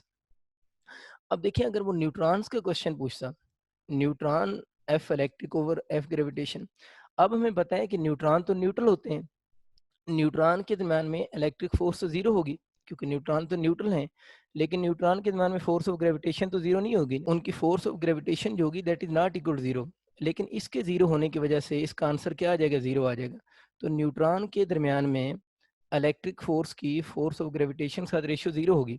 या अगर मैं इसको थोड़ा चेंज कर दूं तो फोर्स ऑफ ग्रेविटेशन की इलेक्ट्रिक फोर्स साथ जो रेशियो बनेगी, तो फिर क्या हो जाएगा, ये तो जीरो नहीं होगी, इसकी तो कुछ वैल्यू होगी ना, divide by infinite zero sorry, तो समथिंग और जीरो किसकी इक्वल होगा, इनफाइनाइट होगा या अनडिफाइंड होगा। तो ये भी छोटी सी बात आप लोगों ने याद रखनी है कि अगर रेशियो ऑफ इलेक्ट्रिक फोर्स के क्वेश्चन आ जाए तो 2 प्रोटॉन्स, 2 न्यूट्रॉन्स और 2 इलेक्ट्रॉन्स जो होते हैं उनके दरमियान में आपको जो इलेक्ट्रिक फोर्स है वो कैलकुलेट करनी आनी चाहिए। इसके अलावा जो आपकी बुक का एक न्यूमेरिकल है, बल्कि एमसीक्यू है, जो फर्स्ट एमसीक्यू बनता है आपकी बुक का, वो बड़ा इंपॉर्टेंट एमसीक्यू है, चैप्टर नंबर 11 का जो है ना, उसी एमसीक्यू की बात करते हैं। मैं उस एमसीक्यू की स्टेटमेंट लिख देता हूँ। उस एमसीक्यू में उसने ये बोला हुआ है कि charge Q is divided into two parts. A charge is q is divided into two parts. कि चार्ज q को आप लोगों ने डिवाइड किया है into two parts and separated by, a charge q is divided into two parts and separated by a certain distance, और उनको divide करके सर्टेन डिस्टेंस से सेपरेट कर दिए। तो फोर्स या इलेक्ट्रिक फोर्स कह लें, द इलेक्ट्रिक फोर्स, जो इलेक्ट्रिक फोर्स होगी will be maximum, electric force will be maximum if आपके पास one charge, if one of the charge is, ये आप सबको याद है, एक चार्ज को टू पार्ट्स में डिवाइड किया है और उनको दोबारा सेपरेट कर दिया सम डिस्टेंस पे, तो पूछ रहा है कि उनके दरम्यान में फोर्स मैक्सिमम कब होगी। मैं दोबारा रिवाइज करवा देता हूँ, अदरवाइज तो मैंने बहुत डिटेल से आपकी एफएससी में आपको ये समझाया हुआ है, अगर कोई न्यू स्टूडेंट्स हैं तो उनको आइडिया हो जाएगा। Q/2 है, Q/4 है, Q/6 है, और फिर अब लास्ट ऑप्शन है सेम इन ऑल केसेस, कि फोर्स जो होगी वो सब केसेस में सेम होगी। देखें आप वो जो क्यू चार्ज आपको कह रहे हैं ना क्वेश्चन में, उस क्यू को कोई आप चार्ज ज्यूम कर लें, आप यूं समझने को 10 कूलम चार्ज है। अब उस 10 कूलम चार्ज को आप लोगों ने टू पार्ट्स में डिवाइड करना है, कोई जो मर्जी 10 कूलम के अलावा भी रख लीजिएगा। अब 10 कूलम चले मैंने रख लिया, अब इसके मैंने टू पार्ट्स बनाता हूँ, एक में 9 कूलम बनेंगे, एक 1 कूलम बनेंगे, दोनों को ऐड करें 10 कूलम बनता है, इसके ये पार्ट्स हैं। और इसके पार्ट क्या बनेंगे, 8 कूलम 2 कूलम, और इसके दो पार्ट्स में बनाता हूँ 7 कूलम 3 कूलम। अब आपको समझ आ रहा होगा सम 10 रखना है ना, 6 कूलम 4 कूलम, या इसके मैं अगर और पार्ट्स बना दूं तो 5 कूलम और 5 कूलम। वैसे तो अगर पॉइंट्स में चले जाएं तो और ज़्यादा पार्ट्स बन जाएंगे, लेकिन नंबर में रहते हुए यही इसके पार्ट्स हैं। अब हमें पता है कि फोर्स का जो फार्मूला होता है वो Q1 Q2 over are square होता है। डिस्टेंस की तो यहाँ पर स्टोरी खत्म हो चुकी है, क्योंकि जब उन दोनों उस चार्ज को डिवाइड किया है तो सर्टेन डिस्टेंस पे रखा है, मतलब हर केस में ये वाला पेयर ले लें, ये वाला पेयर लें, ये वाला लें, या कोई भी इनमें से पेयर ले लें, तो डिस्टेंस तो सबके लिए सेम है। तो फोर्स किस केस में ज्यादा होगी वो डिसाइड करेगा प्रोडक्ट, यानी प्रोडक्ट ने डिसाइड करना है फोर्स किस केस में ज्यादा होगी। अब इस केस में अगर आप प्रोडक्ट लेते हो तो बड़ी आसान सी बात है, इधर लिखा है ना Q1 Q2, 9 को 1 से मल्टीप्लाई करोगे तो आंसर 9 कूलम आएगा, यानी 9 सॉरी आएगा, कूलम स्क्वायर वैसे तो बन जाता है 9 आ जाएगा। यूं समझने कि डिस्टेंस अगर फिक्स कर दिया जाए तो आप कह सकते हैं, समझाने के लिए बोल रहा हूँ कि फोर्स पोज करें आपकी 9 न्यूटन बनेगी अगर हम ये वाला केस ले लें। मैं कांस्टेंट वगैरह को रिमूव करके समझाने के लिए मैंने 9 न्यूटन बोला है, ठीक है। इन दोनों को अगर हम ले लें तो फोर्स कितनी हो जाएगी 16, इन दोनों को अगर हम ले लें तो फोर्स 21, इन दोनों को ले लें तो फोर्स 24, इन दोनों को प्रोडक्ट ले लें तो फोर्स 25। अब ये देखें कि फोर्स उस केस में ज्यादा होगी जिस केस में प्रोडक्ट ज्यादा होगा। तो 10 कूलम का कौन सा प्रोडक्ट ज्यादा है, 9, 16, 21, 24, 25, सबसे बड़ा प्रोडक्ट ये बन रहा है। तो ये कहता है, इसका मतलब ये हुआ कि अगर हम किसी भी चार्ज को किसी भी चार्ज को, जिस तरह 10 कूलम है ना, इसको हम 2 इक्वल पार्ट्स में डिवाइड करें। 2 इक्वल पार्ट्स में डिवाइड करने का मतलब है एक पार्ट अगर Q/2 बना है, तो दूसरा पार्ट भी आप लोगों के पास क्या होगा, Q/2 ही होगा। यानी दोनों पार्ट्स अगर सेम बनेंगे, एक Q/2 है तो दूसरा भी Q/2 ही होगा, तो फिर आप लोगों के पास चार्जेस के दरमियान में फोर्स मैक्सिमम होगी। आप इस एग्जांपल को सिर्फ माइंड में रख लें तो आपको समझ आ जाएगी। कन्फर्मेशन आपको इस कंसेप्ट की तब होगी जब आप 10 के अलावा कोई और चार्ज लेंगे। तो 10 के अलावा अगर कोई और चार्ज लेंगे, तो वो बेसिकली जो है वो आप लोगों के पास इसी फॉर्म में ही वो बन रहा होगा, ठीक है। तो Q/2 इंटू Q/2 2 चार्जेस होंगे, तो आपके पास फोर्स इस फॉर्म में बन रही होगी। अच्छा, इससे आगे हम चलते हैं। ये बहुत बेसिक सा कंसेप्ट था, तो आपको आइडिया होगा कि अगर किसी भी चार्ज को जब उसके 2 इक्वल पार्ट्स में डिवाइड करेंगे, तो इक्वल जो पार्ट्स होंगे उनके दरमियान में फोर्स का प्रोडक्ट मैक्सिमम आएगा। आपको इधर से प्रोडक्ट थोड़ा समझना मुश्किल होता है। Q/2 यानी इसको अगर मैं वो रेशियो की फॉर्म में लिखूं, तो अगर आप इस एग्जांपल को माइंड में रखेंगे, तो इस कंसेप्ट को अंडरस्टैंड करना आपके लिए काफ़ी ईज़ी हो जाएगा। इसके बाद नेक्स्ट आगे चलते हैं। ये पहले मैं वही क्वेश्चन करवा रहा हूँ जो मैं हर साल करवाता होता हूँ ना, मतलब इंटरेस्ट में बेसिक फॉर्मेट के, फिर एंड पे थोड़े चेंज क्वेश्चन भी आएंगे, क्योंकि बेसिक फॉर्म तो इसकी यही है कि फोर्स बिटवीन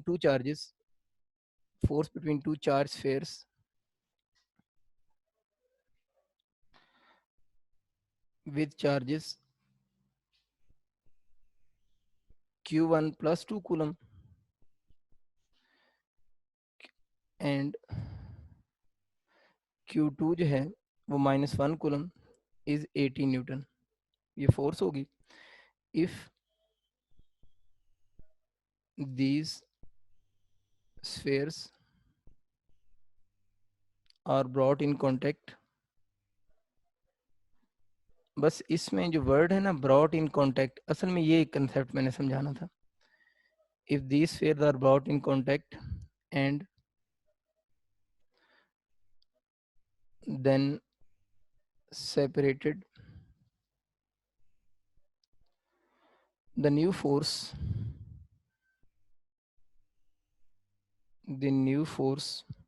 between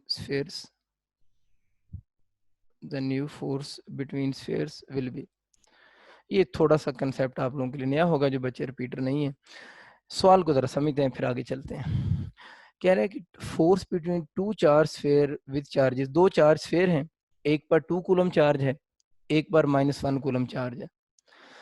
हमें डिस्टेंस का नहीं पता, जितना मर्जी इनके, इन दो चार्जेस के दरमियान में एक पॉजिटिव चार्ज एक नेगेटिव चार्ज, उसने इन दो चार्जेस के दरमियान में फोर्स कैलकुलेट की है और उसको लगा 80 न्यूटन फोर्स बनी है, ठीक है।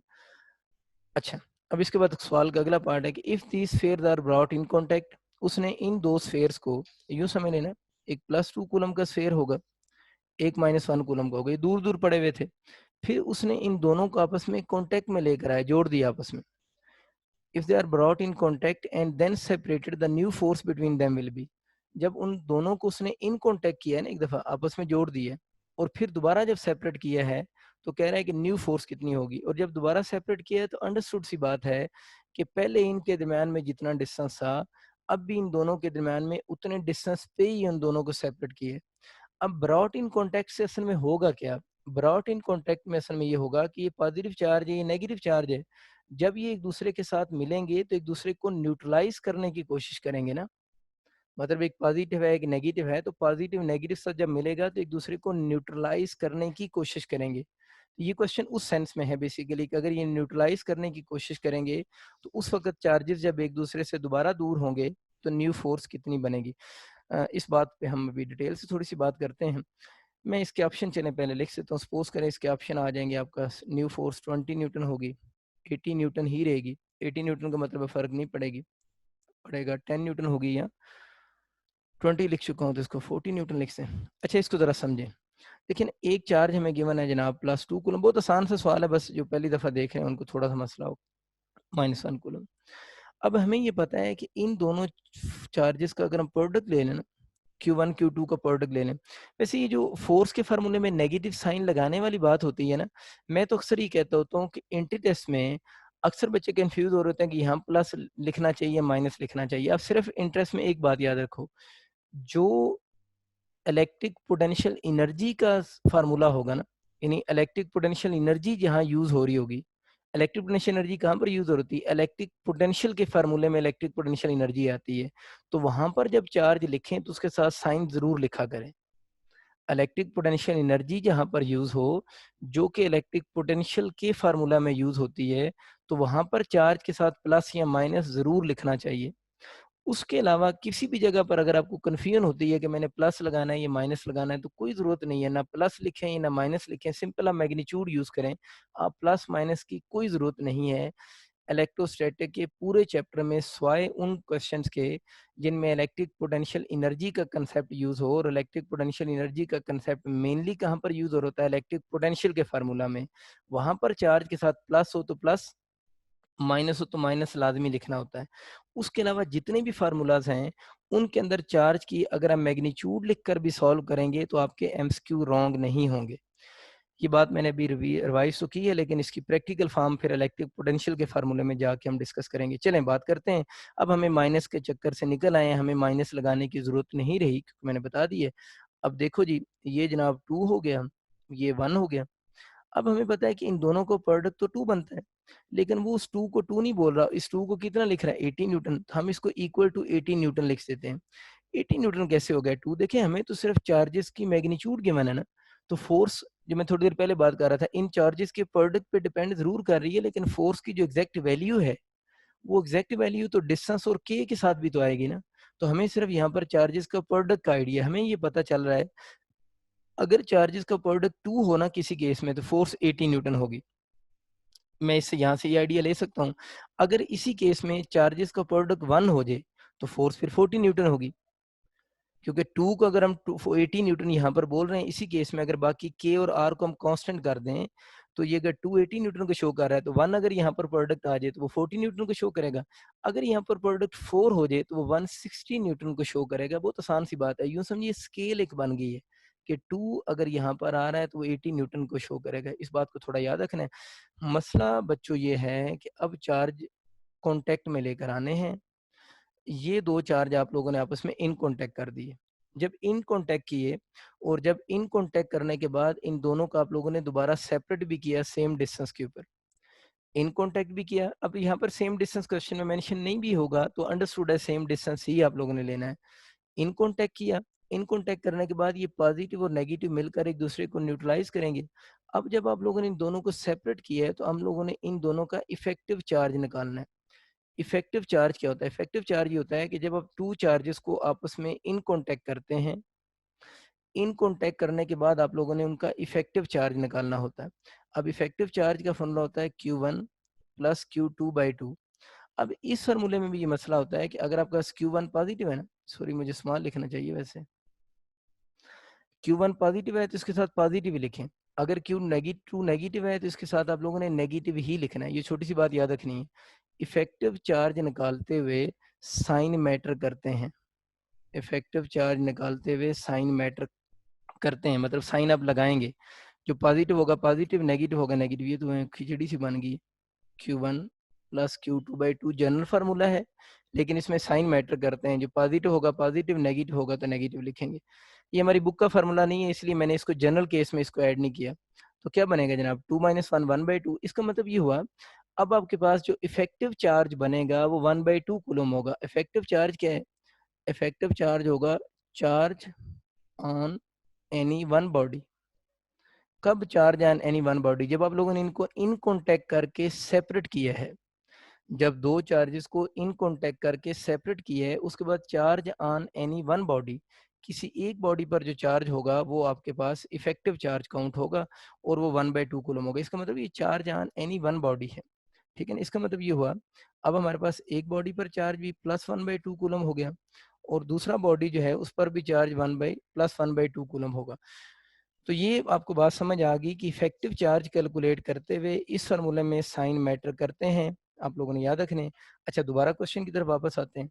एफ पर, बल्कि इसको प्राइम लिखना चाहिए क्योंकि वो अब चार्ज तो चेंज हो गया ना। तो एफ प्राइम फोर्स को भी लिख देते हैं।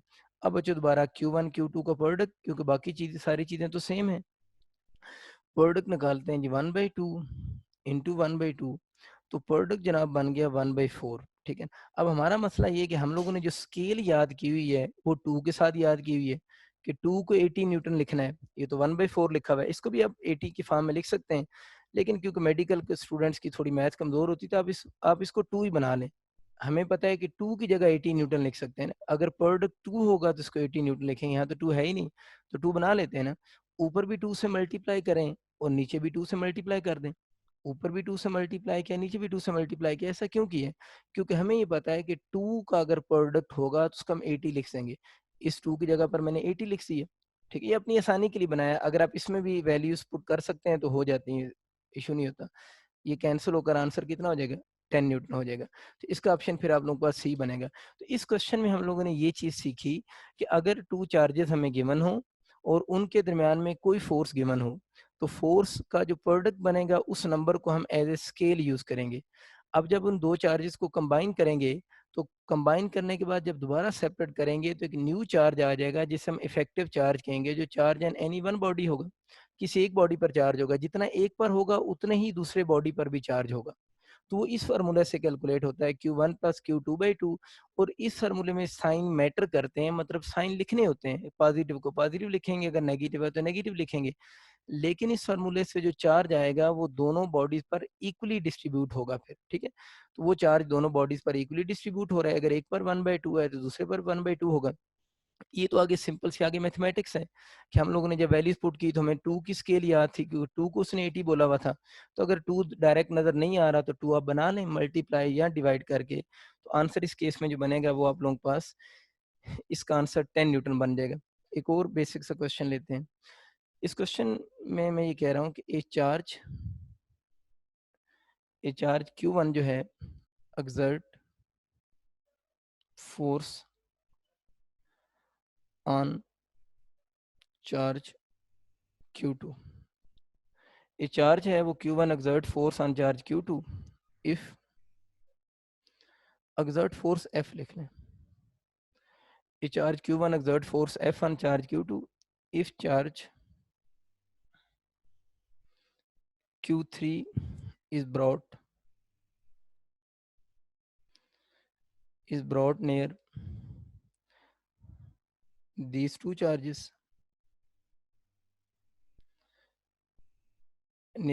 charges, the force that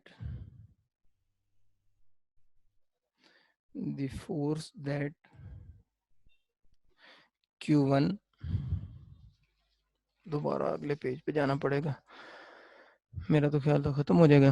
the force that Q1 exert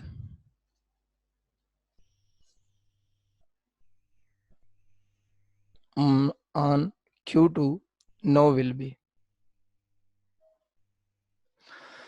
मैं डायग्राम से समझाता हूँ, बात बड़ी आसान सी है।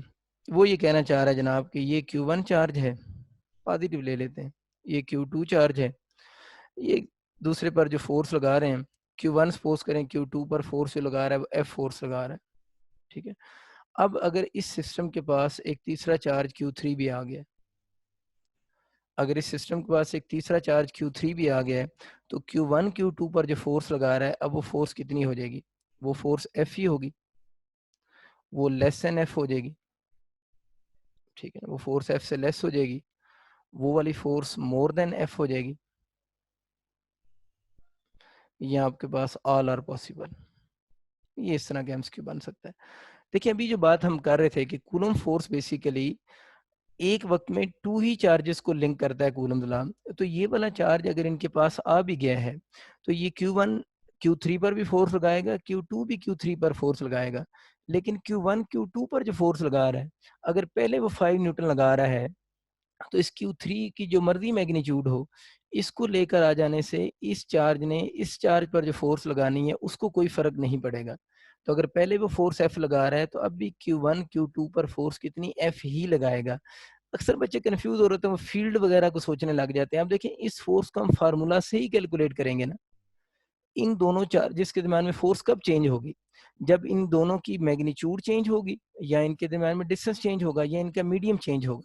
तो हमने ना इनकी मैग्नीट्यूड चेंज की है, ना इनका डिस्टेंस चेंज किया है, ना इनका मीडियम चेंज किया है। हम लोगों ने तो सिर्फ एक न्यू चार्ज को इंट्रोड्यूस करवाया है। तो अगर इनके पास एक न्यू चार्ज लेकर भी आ जाएं, तो जो मैंने कूलम्स ला के फैक्टर लिखे थे वहां पर न्यू चार्ज का जिक्र तो नहीं था, वहां तो तीन चीजें थी, चार्जेस की मैग्नीट्यूड, उनके दरमियान में डिस्टेंस और उनका मीडियम। तो इसका मतलब ये हुआ कि न्यू चार्ज की एंट्री से चार्जेस के दरमियान में जो फोर्स है उस फोर्स को कोई फर्क नहीं पड़ेगा। ठीक है, नेक्स्ट एक और एमसीक्यू लेते हैं। इसका एमसीक्यू नेक्स्ट ये है कि टू चार्जेस हमारे पास, एक +4 ही है, ये बहुत आसान सा क्वेश्चन, और एक +8 है। Two charges +4 +8 placed at fix distance. दो चार्जेस हैं +4 उनको किसी फिक्स डिस्टेंस पे रखा गया है, have electrostatic force F, have electrostatic force F, उनके दरमियान में जो इलेक्ट्रोस्टैटिक फोर्स है F के इक्वल है if both charges are no. अब वो थोड़ी सी चेंजेस कर रहा है, चेंजेस वो ये कर रहा है कि टू चार्जेस हैं +4 +8 place at fix distance, force उनके दरमियान में F है। अब वो ये कह रहा है कि know if both charges know if both charges are given charge of -4 the force between them becomes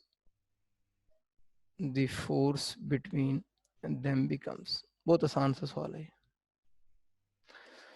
मैं पहले ऑप्शन लिख देता हूँ, फिर चले मैं सवाल भी आपको समझा देता हूँ। ऑप्शन बच्चों इसके कुछ यूं पेपर में आएंगे, फोर्स पहले F थी 2F होगी, F ही रहेगी, 4F हो जाएगी या 4 0 हो जाएगी। ये बहुत आसान सवाल है ये, इसको जरा समझते हैं। पहले देखिए दो चार्जेस हैं, एक +4 चार्ज है और एक +8 चार्ज है। ठीक है ना, कुछ बच्चे कहते हैं हमने प्रोडक्ट से सॉल्व करना है, तो प्रोडक्ट से कर लो, 4E × 8E, इन दोनों को प्रोडक्ट कितना बना 32E² होगा ना, तो 32E² को F बोल रहा है।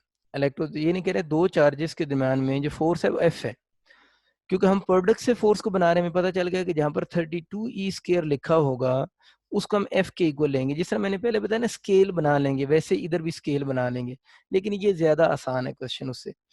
अब इन दोनों चार्जेस को उसने आपस में कांटेक्ट में नहीं किया, बल्कि इस चार्ज को भी उसने, जो चार्ज प्रोवाइड किया है वो कितना कह रहा है -4 सॉरी, इसको भी उसने -4 चार्ज दिया है सेपरेटली, इसको भी -4 चार्ज दिया है, यानी इन दोनों चार्जेस को उसने और चार्ज प्रोवाइड किया। जब इसको -4 प्रोवाइड किया है, ये तो 0E पे आ गया, इसको जब -4 प्रोवाइड किया है तो ये किस पे आ गया +4E पे आ गया। फोर्स हमें पता है 32E² को हम F बोलेंगे। दोबारा फोर्स F प्राइम कैलकुलेट करते हैं, कैसे निकालेंगे, प्रोडक्ट से ही, इसका 0 इसका 4E, तो न्यू फोर्स क्या हो जाएगी 0। अब वो प्रोडक्ट से कंपेयर करके, वो जो मैंने कहा था ना कि हम उसको सपोज करें अगर यहाँ पर कोई आंसर और आ जाता तो मैं इसको 32 बनाने की कोशिश करता, यानी E² तो वैसे ही लिखा होना था ना, तो मैं इसको 32 बनाने की कोशिश करता, वो बन जाना था, मैंने वो देख के वैल्यू समझ आ जाती कि 32 कैसे बनेगा। वो हम उसको 32 जब बना लेते तो फिर हम उस 32E² को F लिखते। लेकिन यहाँ पर तो जब उनको आप लोगों ने -4 ही दिया है तो आंसर ही 0 आ गया, तब तो बनाने की जरूरत ही नहीं है। तो इस केस में आंसर कितना आ जाएगा, 0 आंसर आ जाएगा। लेकिन 0 आंसर इस केस में आ रहा है जो मैंने आपका एमसीक्यू करवाया है। सपोज करें अगर इसको हम 2E दे देते और इसको भी हम 2E ही देते, तो फिर तो ये कितना हो जाता, +4E -2E पे आ जाता, और ये माइनस देते तो किस पे आ जाता, 6E पे आ जाता। तो उस केस के अंदर इन दोनों का आंसर 0 के इक्वल नहीं आना था। उस केस में जो भी प्रोडक्ट बनना था उस प्रोडक्ट को आप लोगों ने किस फॉर्म में लेकर आना था, 32E² की फॉर्म में लेकर आना था, और 32 को आप लोगों ने किसके इक्वल पुट कर देना था, F से। तो उसके अकॉर्डिंग आपके सामने फोर्स आ जानी थी कि फोर्स कितने टाइम ओल्ड फोर्स का बन रही है। तो बहुत आसान सी बात, एक हम लोगों ने कॉम्बिनेशन के क्वेश्चन पढ़े हैं, और अब हम लोगों ने जो क्वेश्चन सीखा है कि हम लोगों ने कोई चार्जेस हमें गिवन थे, हम उनको न्यू चार्ज प्रोवाइड करने की भी बातें अब हम सीख सकते हैं यहाँ से। तो इस तरह के भी आपके अगर क्वेश्चन आ जाएं तो उन प्रॉब्लम्स को भी अब आप इजीली डील कर सकते हैं। नेक्स्ट आगे चलते हैं, आगे कुछ क्वेश्चंस ले लेते हैं थोड़े एडवांस फॉर्म के। मैं आपको पास पेपर से एक दो क्वेश्चन देखता हूँ, कुछ यूनिवर्सिटीज के वो करवाता हूँ। अब हम कुछ कम्बिनेशन ऑफ चार्जेस देखते हैं ताकि आपको थोड़ा सा उसका कंसेप्ट ठीक हो जाए। इसके ऊपर आप चाहें तो आप टाइटल दे सकते हैं कि ये पॉलीगॉन टाइप प्रॉब्लम्स हैं, ये डायग्राम से रिलेटेड है, पॉलीगॉन टाइप प्रॉब्लम्स, ठीक है।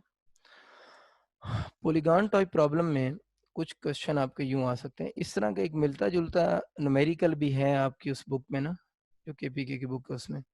एक ट्राइंगल है, इक्विलेटरल ट्राइंगल है, इसकी साइड को मैं सपोज करें आर बोल देता हूँ। वैसे इंटरेस्ट में ज़्यादातर इसको आर की बजाय ए लिखा हुआ आता है, कंफ्यूज करने के लिए आर की बजाय साइड को ए बोल। इक्विलेटरल ट्राइंगल है ना, मतलब हर साइड की लेंथ सेम है। इस वर्टिसिस को ए बोल देते हैं, इस वर्टिसिस को हम बी कह देते हैं, इस वर्टिस को सी कह देते हैं, और यहाँ पर चार्ज क्यू पड़ा हुआ है, इस जगह पर भी चार्ज प्लस क्यू है, इस जगह पर भी चार्ज प्लस क्यू है। यानी तीनों वर्टिसेस इक्विलेटरल ट्राइंगल है, उसके तीनों वर्टिसेस के ऊपर सेम चार्ज पड़े हुए हैं। क्वेश्चन उसके है कि find the net charge, find the net force, find F net. Net force आप लोगों ने बतानी है ऑन चार्ज एट वर्टेक्स सी। ठीक हो गया। ये जो वर्टेक्स सी पे चार्ज पड़ा हुआ है ना, इस चार्ज पर लगने वाली आप लोगों ने बच्चों नेट फोर्स बतानी। बहुत आसान सा सवाल। देखिए, ये चार्ज भी पॉजिटिव, ये चार्ज भी पॉजिटिव, सी पर भी चार्ज पॉजिटिव। इस सी चार्ज पर लगने वाली नेट फोर्स बतानी है। अब इसमें 2 चार्जेस ने, एक बॉक्स में 3 चार्जेस हो गए। अब देखिए, ये जो ए इस सी पर फोर्स लगा रहा होगा, उसकी डायरेक्शन ये होगी ना, force act along the line joining the 2 charges. तो उस फोर्स की डायरेक्शन ये होगी। उस फोर्स को मैं एफ, वैसे तो सी ए लिखना चाहिए मुझे प्रॉपर, मैं चलो इसको एफ ए लिख देता हूँ। वैसे सी ए पता है ना, सी पर लग रही है, कौन लगा रहा है, ए, लेकिन हमें सिंबल से तो कंसर्न अब नहीं है, तो उस फोर्स को हम एफ ए बोल देते हैं, जो ए सी पर लगा रहा है। इस डायरेक्शन में क्यों आ रही है कि force act along joining the 2 charges, ठीक है। अब बी भी ए पर फोर्स लगाएगा, ये भी इसको रिपेल कर रहा है क्योंकि ये पॉजिटिव ये भी पॉजिटिव, बी भी ए को सी को रिपेल करेगा, तो वो फोर्स इस डायरेक्शन में होगी। तो वो जो फोर्स होगी उसको मुझे एफ सी बी लिखना चाहिए, मैं इसको एफ बी लिख रहा हूँ। ऐसे बराबर अगर नोटेशन लिखो तो ये क्या होगा, सी बी, और वो क्या होगा, सी ए होगा। अब इस चार्ज पर 2 फोर्स लग रही है, एक एफ ए लग रही है और एक कौन सी लग रही है, एफ बी लग रही है, ठीक है। मसला ये है कि एफ ए और एफ बी लग रही हैं, और अगर हम इस फोर्सेस को कैलकुलेट करना चाहें भी, तो हमें पता है फोर्स का फॉर्मूला क्या होता है, K Q one Q two over are square होता है। तो यहाँ से आप इस बात को यूँ समझें, जो मैं बात करना चाह रहा हूँ बेसिकली, कि जो जिन फोर्सेस की हम बात कर रहे हैं, आप अगर इन दो के दरम्यान में फोर्स निकालते हैं, इन दो के दरम्यान में, इसकी मैग्नीट्यूड क्यू, इसकी मैग्नीट्यूड क्यू, अगर इसकी और इसकी भी निकालते हैं, इसकी मैग्नीट्यूड और इसकी मैग्नीट्यूड सेम है, इसका मतलब कि ए और सी के दरम्यान में जो प्रोडक्ट बनता है और बी और सी के दरम्यान में जो प्रोडक्ट बनता है वो तो सेम है, दोनों तरफ चार्जेस क्यू रहेंगे। ए और सी में जितना डिस्टेंस है, बी और सी में भी तो उतना ही डिस्टेंस है ना, आर डिस्टेंस है। इस बात सारी से प्रूव ये हुआ कि एफ ए जो फोर्स होगी उसकी मैग्नीट्यूड इक्वल होगी एफ बी के। मैंने इस पे ज्यादा बात इसलिए नहीं की, बहुत आम सी बात है कि डिस्टेंस सेम है दोनों तरफ और प्रोडक्ट ऑफ चार्जेस भी क्या है, सेम है, तो फोर्स तो क्या आएगी, सेम आएगी। इसका मतलब ये हुआ कि एफ ए और एफ बी की मैग्नीट्यूड सेम है, ठीक है ना। तो वो अब आप वैसे मैं अगर उसकी मैग्नीट्यूड लिख भी दूं तो उसकी मैग्नीट्यूड कुछ यूं बनेगी, एफ इक्वल टू के, क्यू वन क्यू टू की जगह पर क्या आ जाएगा, क्यू क्यू क्यू स्केयर हो जाएगा। वैसे मैं जानबूझ के इसकी जगह पर ए स्केयर लिख रहा हूँ, क्योंकि मैंने जब भी किसी यूनिवर्सिटी में इस क्वेश्चन को देखा है तो डिस्टेंस को आर के बजाय उसने ए ही लिखा होता है, तो मैंने भी उसको ए, आर को आर स्केयर है तो उसको ए स्केयर कर दें, इससे फर्क नहीं पड़ता। अच्छा, मसला मेरा पुत्र ये है कि अब उस सी चार्ज पर लगने वाली नेट फोर्स बतानी है। इस सी चार्ज पर जो दोनों फोर्सेस लग रही हैं वो पैरेलल तो है ही नहीं, एक फोर्स इस डायरेक्शन में लग रही है, एक फोर्स इस डायरेक्शन में लग रही है। तो हम लोगों ने इस क्यू चार्ज पर लगने वाली नेट फोर्स बतानी है कितनी होगी। वो फोर्स तो सर्टेन एंगल पे डिपेंड करेगी, जो नेट फोर्स लगेगी वो तो इन दोनों के कहीं इधर होगी ना, इस जगह पर होगी ना, ये नेट फोर्स की डायरेक्शन होगी, ठीक है। अब ये नेट फोर्स कैसे निकलेगी, जब इन दोनों के दरम्यान में एंगल पता होगा। तो ये इक्विलेटरल ट्राइंगल है, अगर ये वाला एंगल 60 डिग्री है तो ये लाइन और ये लाइन तो आप लोगों ने स्ट्रेट गुजारी है, तो ये वाला टोटल एंगल भी कितने डिग्री बनेगा, 60 डिग्री ही बनेगा। बहुत आसान सा कंसेप्ट, ये 60 है तो ये वाला एंगल भी 60 डिग्री ही बनेगा, क्योंकि ये अपोजिट एंगल आपस में क्या होते हैं, इक्वल होते हैं। तो बस अब हमारा क्वेश्चन हल हो गया। अब हम एफ नेट कैलकुलेट करेंगे, जो फर्स्ट ईयर में आप लोगों ने एग्जाम्पल 2.3 में एक फार्मूला अप्लाई किया था ना, मैग्नीट्यूड ऑफ रिजल्टेंट कैलकुलेट करने वाला, उसमें हम क्या लिखेंगे, चलें एफ ए का स्केयर में, चलें पहले बेसिक ही लिख देता हूँ, एफ बी का स्केयर, ए बी मैं इस वजह से लिख रहा हूँ ना, two F A F B into cos theta, और ये जो थीटा एंगल होगा ये बेसिकली किसके दरम्यान में होगा, F A and F B force के दरम्यान में होगा। और हमें यहाँ से नजर आ रहा है कि एफ ए और एफ बी के दरम्यान में एंगल जो हमारा बन रहा था वो 60 डिग्री एंगल है। अगर इस केस में हमारे बच्चों एंगल 60 डिग्री है, वैल्यूज भी पुट कर दें, एफ ए को भी हम एफ लिख सकते हैं, नहीं खिचड़ी में चाहते हैं ना, दोनों को एफ ही लिख देते हैं, ठीक है। बराबर जो है एफ का स्केयर बच्चों प्लस एफ का square plus 2 F into F, F का स्केयर, और cos 60 कितना होता है 1/2, डायरेक्ट लिख दिया मैंने cos 60 1/2। ये अगर आप अपने पास नोट कर लेंगे जब स्टेप बना लीजिएगा तो ये बन जाएगा बच्चों 2f स्केयर प्लस ये 2 इस 2 से कैंसिल प्लस एफ स्केयर हो जाएगा। तो जो फोर्स बनेगी वो अंडरूट 3f हो जाएगी। बड़ी आसान सी बात, 3f स्केयर बनता है तो एफ स्केयर को मैंने अंडरूट से बाहर लिख दिया तो अंडरूट क्या हो जाएगी 3f हो जाएगी। यूं ऑप्शन भी ठीक है, वैसे ज़्यादातर यूनिवर्सिटी में मैंने यूं ही देखा है अंडरूट 3f ही लिखा हुआ आ जाता है, लेकिन सम टाइम ऐसा होता है कि उसने इस f की वैल्यू भी पुट की होती है। तो इस f की वैल्यू क्या बनती है यहाँ से k क्यू का स्केयर ओवर क्या हो जाएगा ए का स्केयर। तो जरूरी नहीं है कि अंडर 3f ही लिखा हुआ आ जाए, आपका क्वेश्चन इस फॉर्म में भी लिखा हुआ हो सकता है कि आपसे वो ये चीज पूछ ले कि आपका फार्मूला क्या बनेगा, तो के क्यू का स्केयर ओवर कौन सा हो जाएगा ए का स्केयर की फॉर्म में भी क्वेश्चन ला सकते हैं। एक सेकंड आप वेट करें, एक्चुअली वो पेजेस खत्म हो गए तो बस आपके पास टाइम भी होने वाला है, लेकिन मैं इस कंसेप्ट को कंप्लीट कर देता हूँ। तो आपको ये समझ आ गया कि फोर्स इस तरह हम कैलकुलेट कर सकते हैं। एक दो मैं और क्वेश्चन करवाता हूँ, कल 15-20 मिनट हमें इस पे और बात करना पड़ जाएगी क्योंकि टाइम अभी क्वेश्चन अभी रहते हैं, अभी कूलम ला पूरा नहीं हुआ। मैं एक दो क्वेश्चन आपको करवाता भी हूँ, फिर मैं एक आधी असाइनमेंट भी दे दूंगा आपको। ये प्लस क्यू चार्ज है, ये माइनस क्यू चार्ज है, अभी इसको चलें प्लस क्यू रहने दें, यहाँ पर हम माइनस क्यू चार्ज रख लें। अगेन वही बात, इक्विलेटरल ट्राइंगल, साइड आर लिखें या आर लिखें। इक्विलेटरल ट्राइंगल का मतलब सारी साइड की लेंथ सेम, एंगल 60 डिग्री बनेगा। अब इस केस में इस वर्टिसिस को मैं चले नाम दे देता हूँ, ये ए है ऊपर वाला, और ये जो है वो बी है, और ये वाला सी है। और आप लोगों ने नेट फोर्स बतानी है ऑन ए। वही क्वेश्चन मैंने पूरा नहीं लिखा, जो वर्टेक्स ए पे चार्ज पड़ा हुआ है उस चार्ज पर लगने वाली अब आप लोगों ने नेट फोर्स मुझे बतानी है कितनी होगी। जरा सुने ध्यान से बच्चों बात, देखिए इस चार्ज ए नेगेटिव है, अब सी जो चार्ज होगा, ये जो सी चार्ज होगा आप लोगों ने फोर्स बतानी इस चार्ज ए पर कितनी लग रही है। तो सी वाला जो चार्ज होगा वो उसको अपनी तरफ अट्रैक्ट करेगा, इधर अट्रैक्ट करेगा। इस फोर्स को चले मैं एफ सी कह देता हूँ, ठीक है ना। वैसे इसका नाम ए सी होना चाहिए क्योंकि ए पर लग रही, कौन लगा रहा है सी, इससे फर्क नहीं पड़ता, ठीक है। वैसे मैं लिख देता हूँ इसका नाम क्या होना चाहिए, वो रूल के अकॉर्डिंग ए सी। ये कोई क्वेश्चन नहीं है ए सी, या अगर कोई बंदा इसको सी ए भी लिख देना तो कोई फर्क नहीं पड़ेगा, क्योंकि उसने खुद बताना होगा ना कि ए सी और सी ए के मीनिंग क्या है।